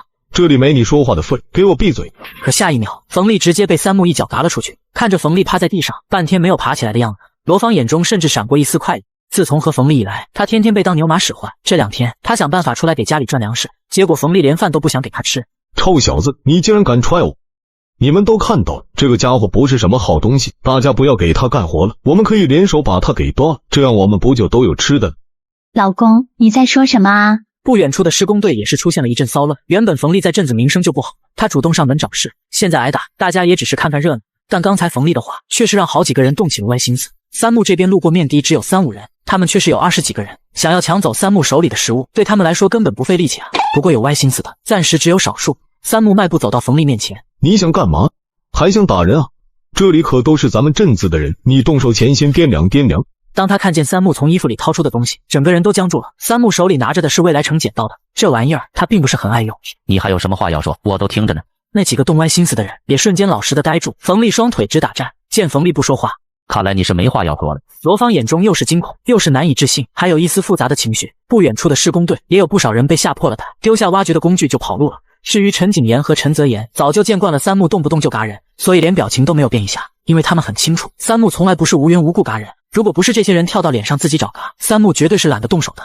既然剩下的你们没有离开，那就代表大家还是愿意留在我这里。我在这里向各位保证，只要你们不要动什么歪心思，老老实实把手里的工作做好，以后我不会亏待你们。但是动了不该有的心思，今后基地建立以后，肯定是少部分经过考验的人才有优先进入的资格，而考验自然得从方方面面才能体现。今天只不过是一个开始，得到3木的保证，很多人都是松了一口气。他们过来下苦力，无非就是想换点食物，毕竟他们又不像冯丽，竟然张口就想瞎来，那人家不拿你开嘎，拿谁开嘎？换作是他们，也不放心把冯丽留着呀。这样想想，他们心里的恐惧便消退了许多。穆大哥，现在跑了起码1半人，还要继续找吗？当然找，人数只要超过20，你就在附近另外设置一个开挖点，让所有人一起动工，这样才会更效率。3木压根不缺食物，特别是红薯、石豆、玉米之类的粗粮，他平时偶尔也吃，但只不过是用来换换口味。就空间里的各种蔬菜、水果、肉类的存量，他就算360天，每天换着花样吃，都吃不完。况且他还囤了大量的种子，只要把极热天气熬过去，基地就能开始正常种植了。到时候就更不用担心食物问题。那我这就去办。3木这才看向失魂落魄的罗芳。自从我嫁进冯家，几乎天天都要挨打，刚开始也怨恨过，反抗甚至想过，可这么多年下来，我好像早就习惯了，我以后好像自由，我好像再也不用挨打了。穆先生，你放心，我肯定继续给你织布，也会尽心尽力的教大家。今天的事情都是他咎由自取，我没有任何理由怨恨你。所以说，不要欺负老实人，否则迟早有一天会被反噬。转眼1周过去，陈景言依旧招来了200来号人，开了10几个挖掘点，同时挖掘地下城。到时候只需要把地下的空间打通，就能在东的地下空间里自动活动了。而苏雨飞等人也在收集青光丝的过程中，找到了第1株变异植物，拥有100倍增幅和空间异能。重回末日到底有多少？我召集了附近居民，在植物园打造了顶级避难所，并且还打通了地下通道。如今我打算扩建自己的队伍，好在末日中生存下去。夏青发现了1株变异植物，他们一同前往一个未结冰的小水潭，在那里找到了蓝色的变异水草。3木采集了一片变异水草叶子和一个造化石。变异水草可以净化水域，而造化石可以加速动植物的变异。3木回到住处，喂养了变异桃树，结出一颗水灵的果实。这时候，苏雨飞和叶芷嫣也从外面跑了进来。穆大哥，刚才有人跑过来报信，说是镇子那边来了一伙人，他们要接管这里，对方有车有装备，应该来头不小。你去把徐颖和陈心妍叫过来，我们几个过去看看，其他人留在别墅里，我没有回来之前都不准踏出房间半步。3木给他们1人发了一套青光丝制成的衣服，可谓是全方位防护，根本不用怕对方的枪，但只要能保住性命，对他这边来说都不是什么事儿。让叶芷嫣出手，分分钟就能治愈好。走吧，我们去会会这伙人。赶往小镇的路上，3木隔得老远，都能听到扩音喇叭里传来极具污染的噪音。我再次重申一遍，未来城非常欢迎各位的加入，你们可以选择继续生活在这里，但以后每个月都要给未来城上交一份食物，作为你们的保护费。只要交了保护费，那大家都是自己人，以后遇到什么麻烦或者其他基地打过来，我们都是可以派人支援的。当然，各位也有选择不加入的权利。不过这里已经是未来城划分的地盘，各位如果不想交保护费，那就只能请你们离开了。而我们也不是什么不通情达理的人，不愿意加入未来城的居民，可以给大家1个月的时间搬离这里。几个身上有配枪的人分别带着一支队伍，在小镇里来回巡逻，他们手里拿着扩音喇叭，来来回回的播放着这几句话。刚开始很多人都有怨言，可在几个出头反抗的人被对方嘎了以后，就在看来大家都很认可我们的提议，那么请各位准备好粮食，天亮之前准时交到小镇门口，不然我就要挨家挨户的搜了。简直欺人太甚，这跟抢劫有什么区别？还保护费呢？现在威胁到我们安全的，明明就是这伙人。镇长的儿子好像都被嘎了，这群人简直就是嘎人不眨眼的恶魔。与此同时，三木带着苏玉飞3人也抵达了小镇，看着地上横七竖八的小可爱，陈心妍眼中不禁满是怒火。太过分了，未来城好歹是地市最大的基地，怎么能这样草菅人命？想到当初他跟陈泽言创立基地，大家都是自愿加入，而且对于物资这一块，未来城是以保护费的形式强行收取，根本没有说出人出力，带着大家一起出去寻找。这哪像是来救助大家的，这根本就是跑来吸血的。所以都明白了吗？等等见到未来城的人，直接动手，先嘎手里有武器的。穆大哥放心，这些家伙就交给我。他的攻击距离是在场所有人里最远，由他来打先锋，绝对能嘎得对方措手不及。说话间，未来城的一支小队从街道的另一边走了过来，看见三木等人，他们还以为是来上交食物的，当即大摇大摆走上前。你们动作倒是挺快，我们要的也不多，每个月5斤粮食，赶紧交上来吧。粮食在我这里。而他身后的手早已经凝聚出了一颗雷球，下一秒雷球炸开，连带着周围的几个人全都嘎了。异能是雷电异能，他们竟然有异能者，赶紧叫支援。三木自然不会给他们叫支援的机会，一个不留。得到指令后，陈心妍立马冲上前。陈心妍伸出双手，地面瞬间裂开了一道道口，有不少人在逃跑的途中都跌进了裂缝里面。整个过程只用了不到1分钟，很多在关注着外面动静的居民看见这一幕都惊呆了。天呐，魔法！这些人竟然会魔法！他们好像是植物园的人，那个穆老板经常穿这件衣服。我就说植物园的人是好的，他们还给大家提供工作岗位，没想到他们这么厉害。太好了，这下我们有救了。今天的行动他还是比较满意的，看来他养的这帮小弟也已经慢慢成长起来，以后都不用他太操心。穆大哥，你快来看，这边还有几个人。就在这时，苏雨飞忽然在不远处喊道：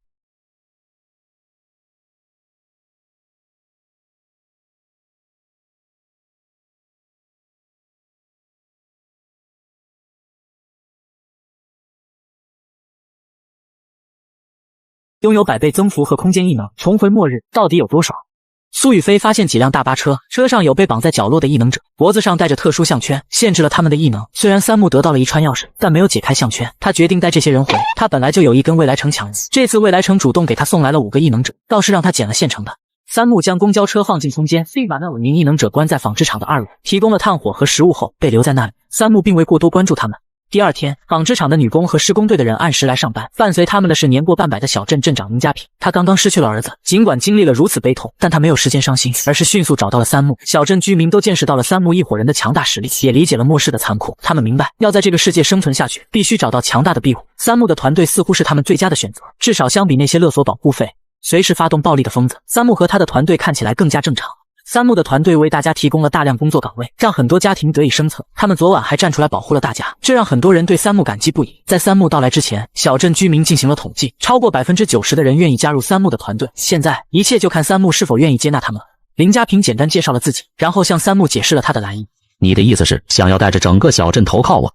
虽然他早有这个想法，但没想到昨晚发生的意外竟然会加快这件事的进度。这次未来城突然袭击带来的惊喜还真不少啊。先生，我们是带着诚意来的，以后你有什么需要帮忙的地方，可以尽管找我们，需要人手我们都能免费提供，食物我们会自己想办法的，不需要你再破费了。他看出三木在植物园这边好像要搞什么大工程，如果小镇的居民愿意免费帮忙，以后遇到敌人来袭，三木出手帮他们一下，也算是你来我往，各取所需了。镇长，实不相瞒，我的确是打算在植物园这边定居，以后大家抬头不见低头见。各位真遇到什么麻烦，我肯定不会坐视不理。但我丑话说在前面，如果遇到诚心捣乱、喜欢在背地里搞小动作的人，我可不会手下留情。他没有马上提谁加入谁，或是建立基地的事情，否则就显得太刻意了。只要他能掌握话语权，把小镇的居民全部收编过来，那是迟早的事情。这时候，陈泽言忽然来到三木面前：“队长，那几个异能者要求见你。”他们有说什么吗？没有，他们只是说想跟你谈谈。加入我们基地这件事呢？我提了，但他们好像很抗拒。三木把这项工作交给他，就是因为他以前管理过基地。谁知道这几个家伙就像是约好的一样，无论他怎么开条件，对方都没有任何动摇的迹象。那我就去亲自会会他们。这几个异能者，他让叶芷嫣过来看过，里面有4个普通异能者，3个都是力量型，1个感知型，剩下的1个异能者则是用途极广的金属性异能者。那4个普通异能者也就罢了，但金属性异能者，他是说什么也要招揽过来的。三木来到纺织厂2楼，发现里面的几个异能者正凑在一起窃窃私语。刘姐，你说我们一直僵持着不答应，他们会不会虐待我们啊？觉得应该不会，这些人跟之前那伙人不太一样，好吃好喝的供着咱们，应该是诚心想要拉拢我们的。我看未必，这说不定就是他们演的一出戏而已。你们要是相信我，就千万不要答应他们。刘姐，你的意思是他们只是故意演了一出救人的戏码，为的就是让我们放松警惕，然后顺理成章拉我们入伙？那不然呢？我们可都不是什么普通人，他们为了拉拢我们，做什么事情都不奇怪，否则要怎么解释他们不把这项圈给我们取了？三木拥有极佳的听力，房间里的对话他都听得清清楚楚。三木真正看重的是那些稀有的元素异能和特殊异能。他与未来城争夺这些人，只是为了降低敌人的实力，而不是因为他迫切需要这些人。如果对方不愿意归顺，他也可以选择将这些人全部嘎掉，最终的效果也一样，只要不落入敌人手中就可以。见他们没有讨论出明确的对策，于是走进了房间。你什么都不用说，我们是不会加入你们的。你们是未来城的人，我把你们放了，岂不是放虎归山？什么？我们才不是未来城的人，你少在这里贼喊捉贼了。可你们是一起来的，我刚嘎了他们100来号人，你觉得我还会让你们活着离开？听见这话，在场几人不禁有些慌了。原本他们以为自己身为异能者，无论去任何地方，那肯定都是贵宾级别的待遇。可现在三木把他们划分为敌对阵营，那招募不成功，岂不是就要嘎人灭口啊？这样，你们要不想马卡巴卡呢，就让我看到你们的诚意。我这个人也不是不讲道理，如果你们能够说服我，我就把你们留下来。你少拿这套话术来吓唬我们，我们不是未来城的人，否则未来城也不会用这个项圈限制我们的能力。至于你说这么多，无非就是想要我们加入你的势力，那我们就好好的谈条件，不要玩这些低端套路。谈条件？谁要跟你们谈条件？异能者我这里多的是，否则你们觉得我昨晚只带了3个人，是怎么胜过未来城的上百人？是啊，他怎么忽略了这一点？我100倍增幅和空间异能重回末日到底有多少？给你们1分钟时间考虑，我耐心是有限的。如果今天你们不能给我满意的答复，明天开始就不再有食物和水送过来。在我的地盘里，食物和水都是要靠劳动来换取的。刘姐，怎么办？他不会真的要把我们嘎了吧？实在不行，我们就答应吧，反正这世道在哪里混都一样。况且我们身上这玩意儿，要是还在人家手里呢，他要是一直不给我们打开，我们跟普通人也没有任何区别啊。他真的不甘心就这样寄人篱下，特别是像他们这种稍微有些姿色的女孩子，随便加入一个不了解的地方，以后是非常容易吃亏的。最后10秒，10。别，我加入，我愿意加入。柳寒烟有些无奈，他看了旁边的青年一眼。我们也先加入看看吧，如果实在不合适，今后可以再做打算。都做一下自我介绍吧。那我先来吧，我叫宋娇，是地大的学生，今年19岁，异能是力量。我叫姚涵宇，来地是旅游的，住在附近一个农家乐，今年27岁，异能也是力量。我叫庞俊，普通打工族，25岁，异能跟他们一样，都是力量。我叫柳寒烟，感知异能。柳寒烟是半句话都不想多说。我叫袁立，32岁，旁边一个钢铁厂的工人，异能是可以控制金属。袁立不太好意思地说道，在场几个人当中，就他的学历最低，还是一个厂里搬砖的，这让他多多少少有些自卑。幸好金属性异能者不是那个叫柳寒烟的女人，否则逆反心理太严重，可不是一时半会儿能调教好的。既然大家都同意加入我的基地，那从明天开始，我就会给你们安排工作，希望各位不要让我失望。老大，在你这里工作，真的可以吃喝不愁吗？庞俊非常识趣地改了称呼，顺便问出了自己最关心的问题。你们都是异能者，只要别偷懒，在我这里温饱是没有问题的。庞俊松了一口气，另外几人也松了口气。三木手底下的人无非就是干一些苦力活，而他们都是力量异能者，只要不偷懒，的确比其他人更有优势。你跟我过来，其他人今晚就暂时住在这里。三木看向袁立，原以为他会先叫女孩，这让在场众人都懵逼了。三木没有多做解释，转身就走出了房间。袁立硬着头皮跟了上去。袁立发现植物园内有3栋豪华大别墅，如你所见，住在植物园里面的几乎全都是异能者，你们自然也有资格住进来。现在给你们2个选择，你们是想住外面那种石头房子，还是轻钢搭建的小别墅？那肯定是住别墅啊。三木来到3栋别墅后面的空地，然后挥手取出了一大堆钢材。材料呢？我这里都是现成的，图纸我这里也有，你们只需要把材料拼装起来就行了。袁立接过图纸，打开看了一眼，发现这是规格最小的一种别墅，但住他们5个人完全绰绰有余了。不过我事先说好了，这房子只是租给你们，到时候你们给我做事，可以赚取贡献值，用来支付房租和日常消费。三木又取出了一张4纸递给袁立，这是基地能兑换的一些稀有物资，你可以先看看，回头你们有贡献值了，我再给你们完整的表格。老天，这些都是真实的吗？新鲜蔬菜水果，新鲜的各种肉类，他都没想过自己这辈子还能吃上这些东西。而且兑换的表格里还有各种家具家电，虽然他不知道家电能拿来干嘛，但别墅建起来，家具肯定是要换一些的，锅碗瓢盆也整上，以后说不定还能炒个青椒肉丝吃。袁立，我之所以叫你过来，是因为你比他们的异能都强，所以你跟他们做的事情自然是不一样的。明天你就跟着我的人去植物园里面逛逛。老大，你说我比他们都强？以后你就知道了。袁立重新回到了之前的房间里，不过他手里还提着一包东西。袁立，你没事吧？他们有没有把你怎么样？我能有什么事儿？这是穆大哥送我们的见面礼，5盒自热米饭，还有配菜。卧槽，这个基地出手挺大方啊！庞俊迫不及待地打开袋子，他拿起1盒自热米饭，翻来覆去检查了一下，旋即抬头说道：“保存完好，没有泡过水。”真的，还有我爱吃的姜爆鸭呢，闻着也很新鲜，没有奇怪的味道。现在这样1盒自热米饭，应该能换到不少物资。那个家伙只是为了彰显自己很有实力，想让我们心甘情愿留下来而已。吃了今天这一顿，以后可就没这么好的待遇了。拥有100倍增幅和空间异能，重回末日到底有多少？第2天，袁立带着柳寒烟几人从保安室进入了植物园。当宋娇几人看见里面的3栋别墅，反应都跟袁立差不多。难怪袁立昨天回来就一直念叨，这几栋别墅看上去确实很霸气，安全感满满啊。袁立，我们的房子呢？你不是说我们也有别墅住吗？在后面呢。看着满地的钢材，他们傻眼了，搞了半天还要他们自己动手。我跟你们说，这个不难的，大家都是力量异能者，按照图纸上的顺序来，几天时间就能把框架搭好。刚说没2句，苏雨飞便带着徐颖等人朝这边走了过来。柳寒烟目光落在他们身上，神情不禁微微一动。他身为感知系异能者，自然能看出谁身负异能。光是这几个女孩子里面，就有4个异能者，唯独一个不是异能者的，体质看上去似乎也远超常人，这是怎么办到的？谁是袁立？我是。穆大哥说了，你今天跟我们一起行动，搭房子这种事儿，几个力量异能者完全足够了。好嘞，刘姐，那这里就交给你了，我出去给大家赚贡献值，晚上买好吃的犒劳大家。那我们呢？我们以后也能赚贡献值吗？他也惦记着那张表格上的东西，如果都是真的，那在这个基地，贡献值就是最值钱的东西啊。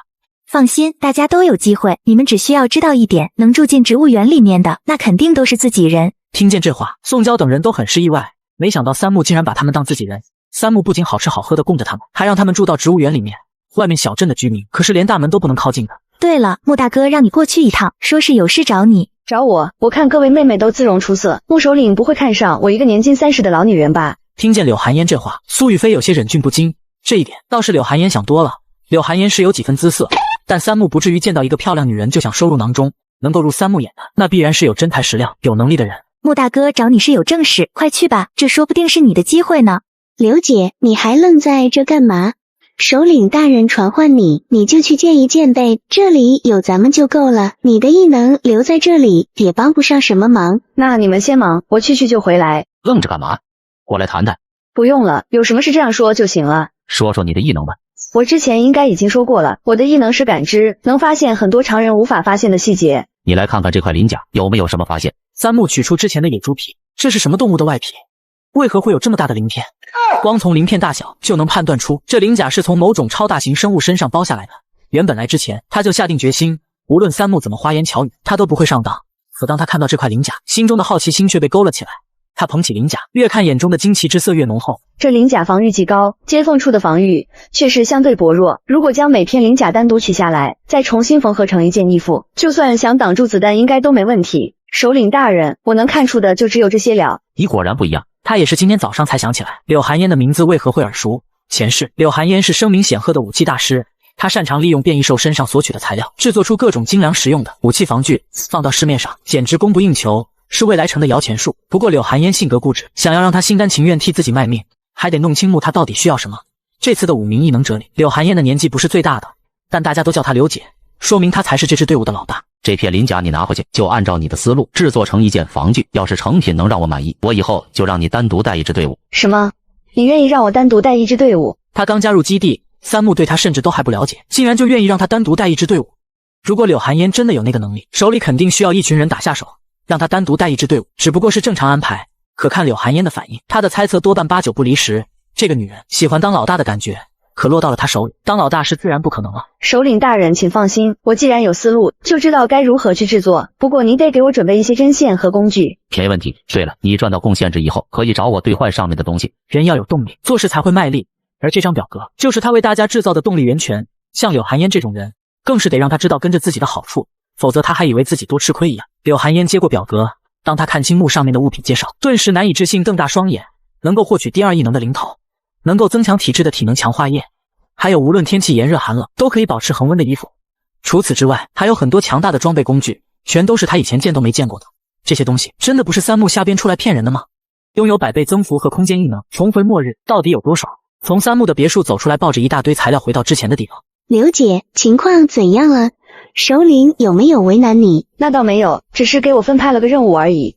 原本在10几分钟前，他还在努力想要逃离这里，但现在他却突然改变了主意。或许这个地方真的与其他基地不同。宋娇等人花了3天时间，成功的建立了简易的轻装别墅。柳寒烟按照三木的要求，用野猪皮制作了一件软甲，防御力远超过之前的青光丝衣物。三木非常满意，将剩余的野猪皮都交给了柳寒烟，按件计费。没过多久，柳寒烟的贡献值迅速上升，他也如愿换到了一瓶体能强化液。刘姐，这体能强化液真的能全方位提升体能吗？首领大人是这么说的，具体效果如何，我还不清楚。难怪在这里，力量型异能和速度型异能都不太受重视，还不如你的感知异能好用呢。这也解释了为什么袁立和柳寒烟刚来就备受重视，而他们自己花了好几天建房子，贡献值却很少。不过只要贡献值积攒到2000或者拥有20克能量核心，就可以兑换成灵桃，获得第2个异能。刘姐，你快试试效果，如果效果好的话，我也想过2天积攒足够的贡献值换一瓶。现在他的积分已经接近100了。柳寒烟饮下了手中的体能强化液，仅仅几分钟后，他明显感觉到了身体的变化。柳寒烟单手举起了一块几百斤重的钢材，而之前他单手拎起几10斤东西已经算不错，现在却轻松的拿起一块钢板。柳寒烟内心的疑虑也渐渐消散，这是他第一次与三木交换东西。如果体能强化液有效，那么表格上的其他东西多半也是真实有效的。只要他努力工作，赚取贡献值，他以后迟早能获得自己的第2个异能。突然，地面剧烈震动起来，紧接着传来几声巨响。快看，对面山上有什么东西在打斗。他们看到不远处的山峰上，一道巨大的黑影正在与某种生物激烈战斗。那黑影至少有几10米高，形状酷似水牛，而与之搏斗的生物似乎是一条巨大的黑蛇。我们是不是要找个地方躲一下？这场斗争可能会蔓延到我们这里。袁立，快把你们的人都召集过来，有任务呢。任务来了。庞俊咽了口水，他说的任务难道是指对面的那两？我们还是先去见首领吧，他肯定知道接下来该怎么办。柳寒烟一行人走到三木的别墅前，看到植物园里的所有人都已经集合在那里。显然，这2头变异生物是从深山中出现的，至少达到了3到4阶的程度。现在情况不同了，2头变异生物正在对峙。然而，对于他们来说，这是个好消息。即使这2头变异生物最后没有分出胜负，他们的实力也会大大减。当然，最好的情况是一头卡，一头受伤，所以他们只需耐心等待结果即可。首领大人，我们现在是不是要撤退？错了，现在他们成了我的猎物，你们应该祈祷他们不要逃跑。宋娇等人听了三木的话，脑袋都有些混乱。这么可怕的怪物，怎么会成为三木的猎物？即使他们拥有异能，也不是无敌的呀。首领大人，您刚才提到的战斗准备是什么意思？您说的战斗准备，是不是说明还会有更多的怪物出现？是的，数量还不少。三木一行人赶到对面山上，看到几头变异兽正在奄奄一息的水牛和黑蛇旁边。苏雨飞和徐颖站在三木身边，释放雷电和火蛇，直接嘎掉。他们好厉害啊！首领大人也很强，别忘了他能对付2阶以上的变异生物。芷嫣跟我一起留在车上，其余人自由行动，但遇到困难要及时通报。又要留在车上？芷嫣，你对我们团队非常重要，没有你，我们找谁治疗？大家准备好后四散行动，夏青和周丽一起行动，虽然贡献值不多，但安全有保障。柳寒烟5人也一起进山，虽然缺乏经验，但为了安全也不分开。这2天三木靠车前的体能液吸引异兽过来，这才将所有变异兽清理干净。整个山头上堆满了密密麻麻的变异兽，三木甚至都没有下车，直接把变异兽引到基地车外击杀，这样还可以最大程度保障自己的安全。莫大哥，这次变异兽都被你一个人解决了，姐姐还有徐颖他们，怕是根本没有机会动手了。原本他觉得三木已经强得够变态了，没想到还是他的思想太保守。这些变异兽在三木面前完全没有任何的招架能力，看上去反倒像是三木在欺负他们。以后很长一段时间应该都不用担心变异兽袭击的问题。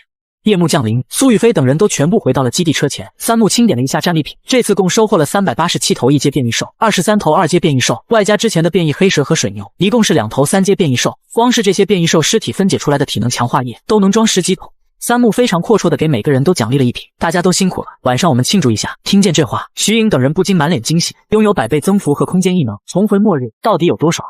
回到别墅后，三木让叶芷嫣准备了丰盛的晚餐，包括各种猪牛羊肉、各种海鲜、水果，还有超市里收集的零食，全部摆放在餐桌上。宋娇几人没见过这么豪华的场面，都呆站在原地，有些不知所措。我的天呐，这么多美食，真的可以随便吃吗？在今天之前，我还对首领大人提供的兑换表格抱有一丝疑虑，现在看来，我真的是见识短浅了。这是否太奢侈了？在末世前，我都没有吃过这么多好东西。大虾比他的手臂还粗，螃蟹比他的脸盘还大。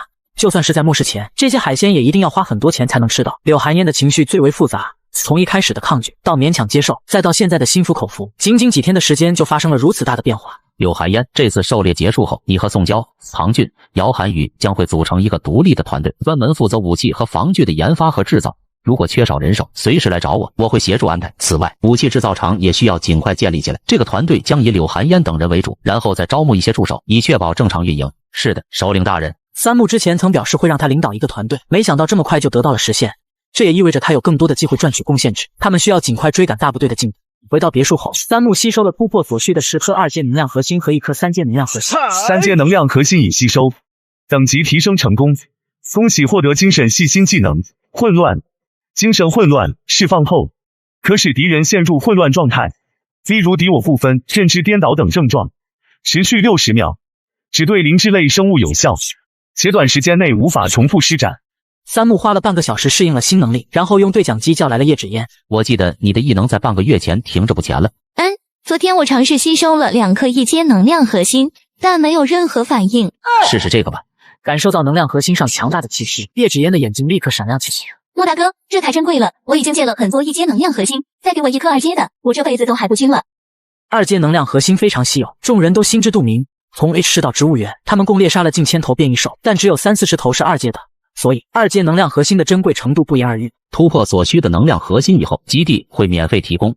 而且你忘了我之前说的，第一个突破到2阶的人将获得1万贡献值的奖励。有这么多贡献值，你还担心还不起欠债吗？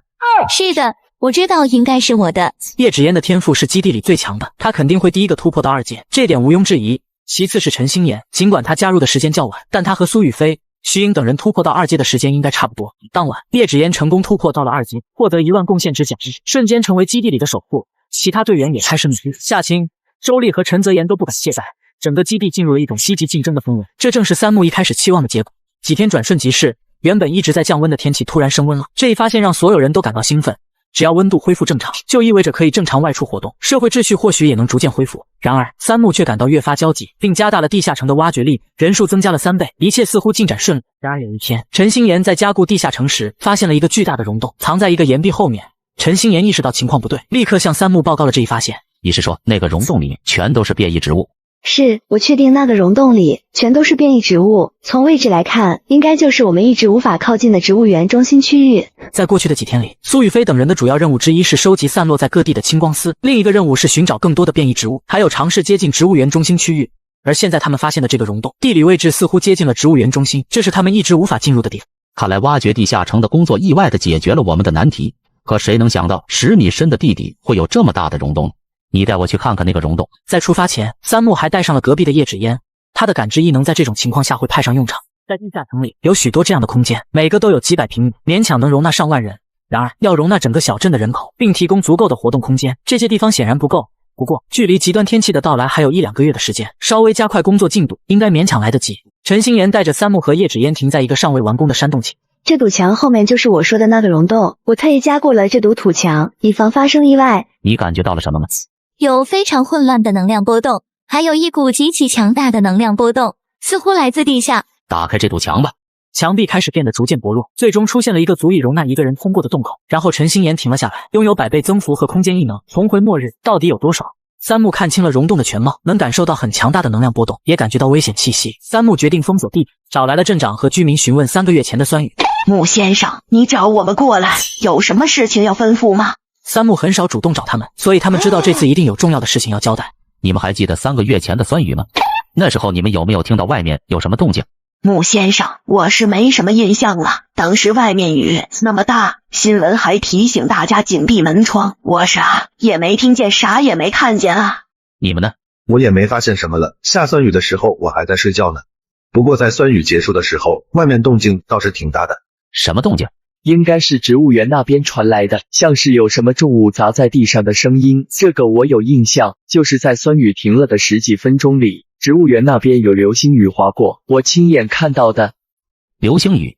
三木猜测造化石可能是从空中降落，而植物园成了他们的目的地，但现在他面临取出最大的那颗石头的难题。行，我知道了，你们先回去吧。三木让陈泽言给这几人每人都发了1包泡面，便把他们打发走了。接下来的一段时间，温度依旧以每天几度的速度上升着，1个月后竟然已经来到了0度以上。尽管有人希望温度升至10度以上，三木明白这可能导致新问题，如资源匮乏和高温引发的死亡风险。他已经预先准备了水，包括水井和蓄水池，以确保有足够的水供应。就在这时，小镇那边忽然传来了不小的动静。三木下楼查看，正好陈心妍兄妹从外面走了进来。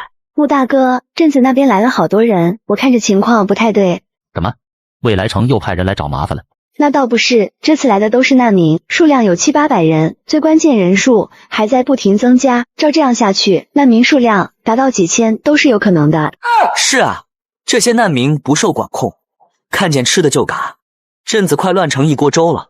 如果只是几十上百人，那想要把局面控制住并不难，但现在人数都奔着上千去了，这些家伙全都饿得双眼发绿。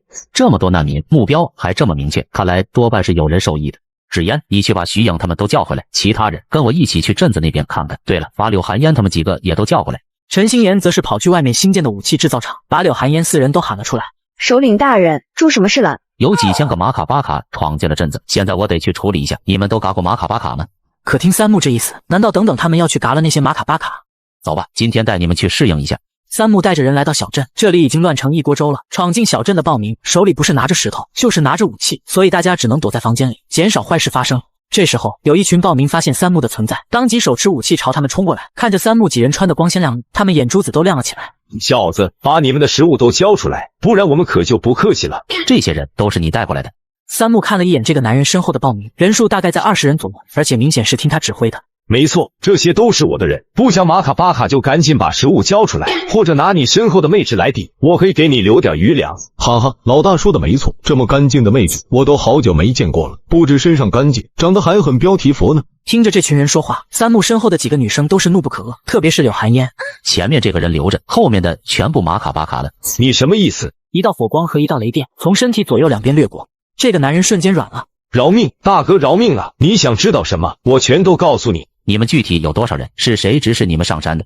是未来城的葛少尉，他说现在未来城刚遭了难，基地里资源吃紧，养不了太多人。如果想要活下去，我们可以来这边的山上寻求生机。今天一起过来的大概有4、5千人，后面还有好几波呢，加起来应该得有几万了。男人把自己知道的信息全部一股脑的托盘而出，就怕说慢了，三木身边的2个女人会用给他来个双重夹击。果然是未来城搞的鬼，只是难民的人数竟然多达数万，这总不能全都嘎了。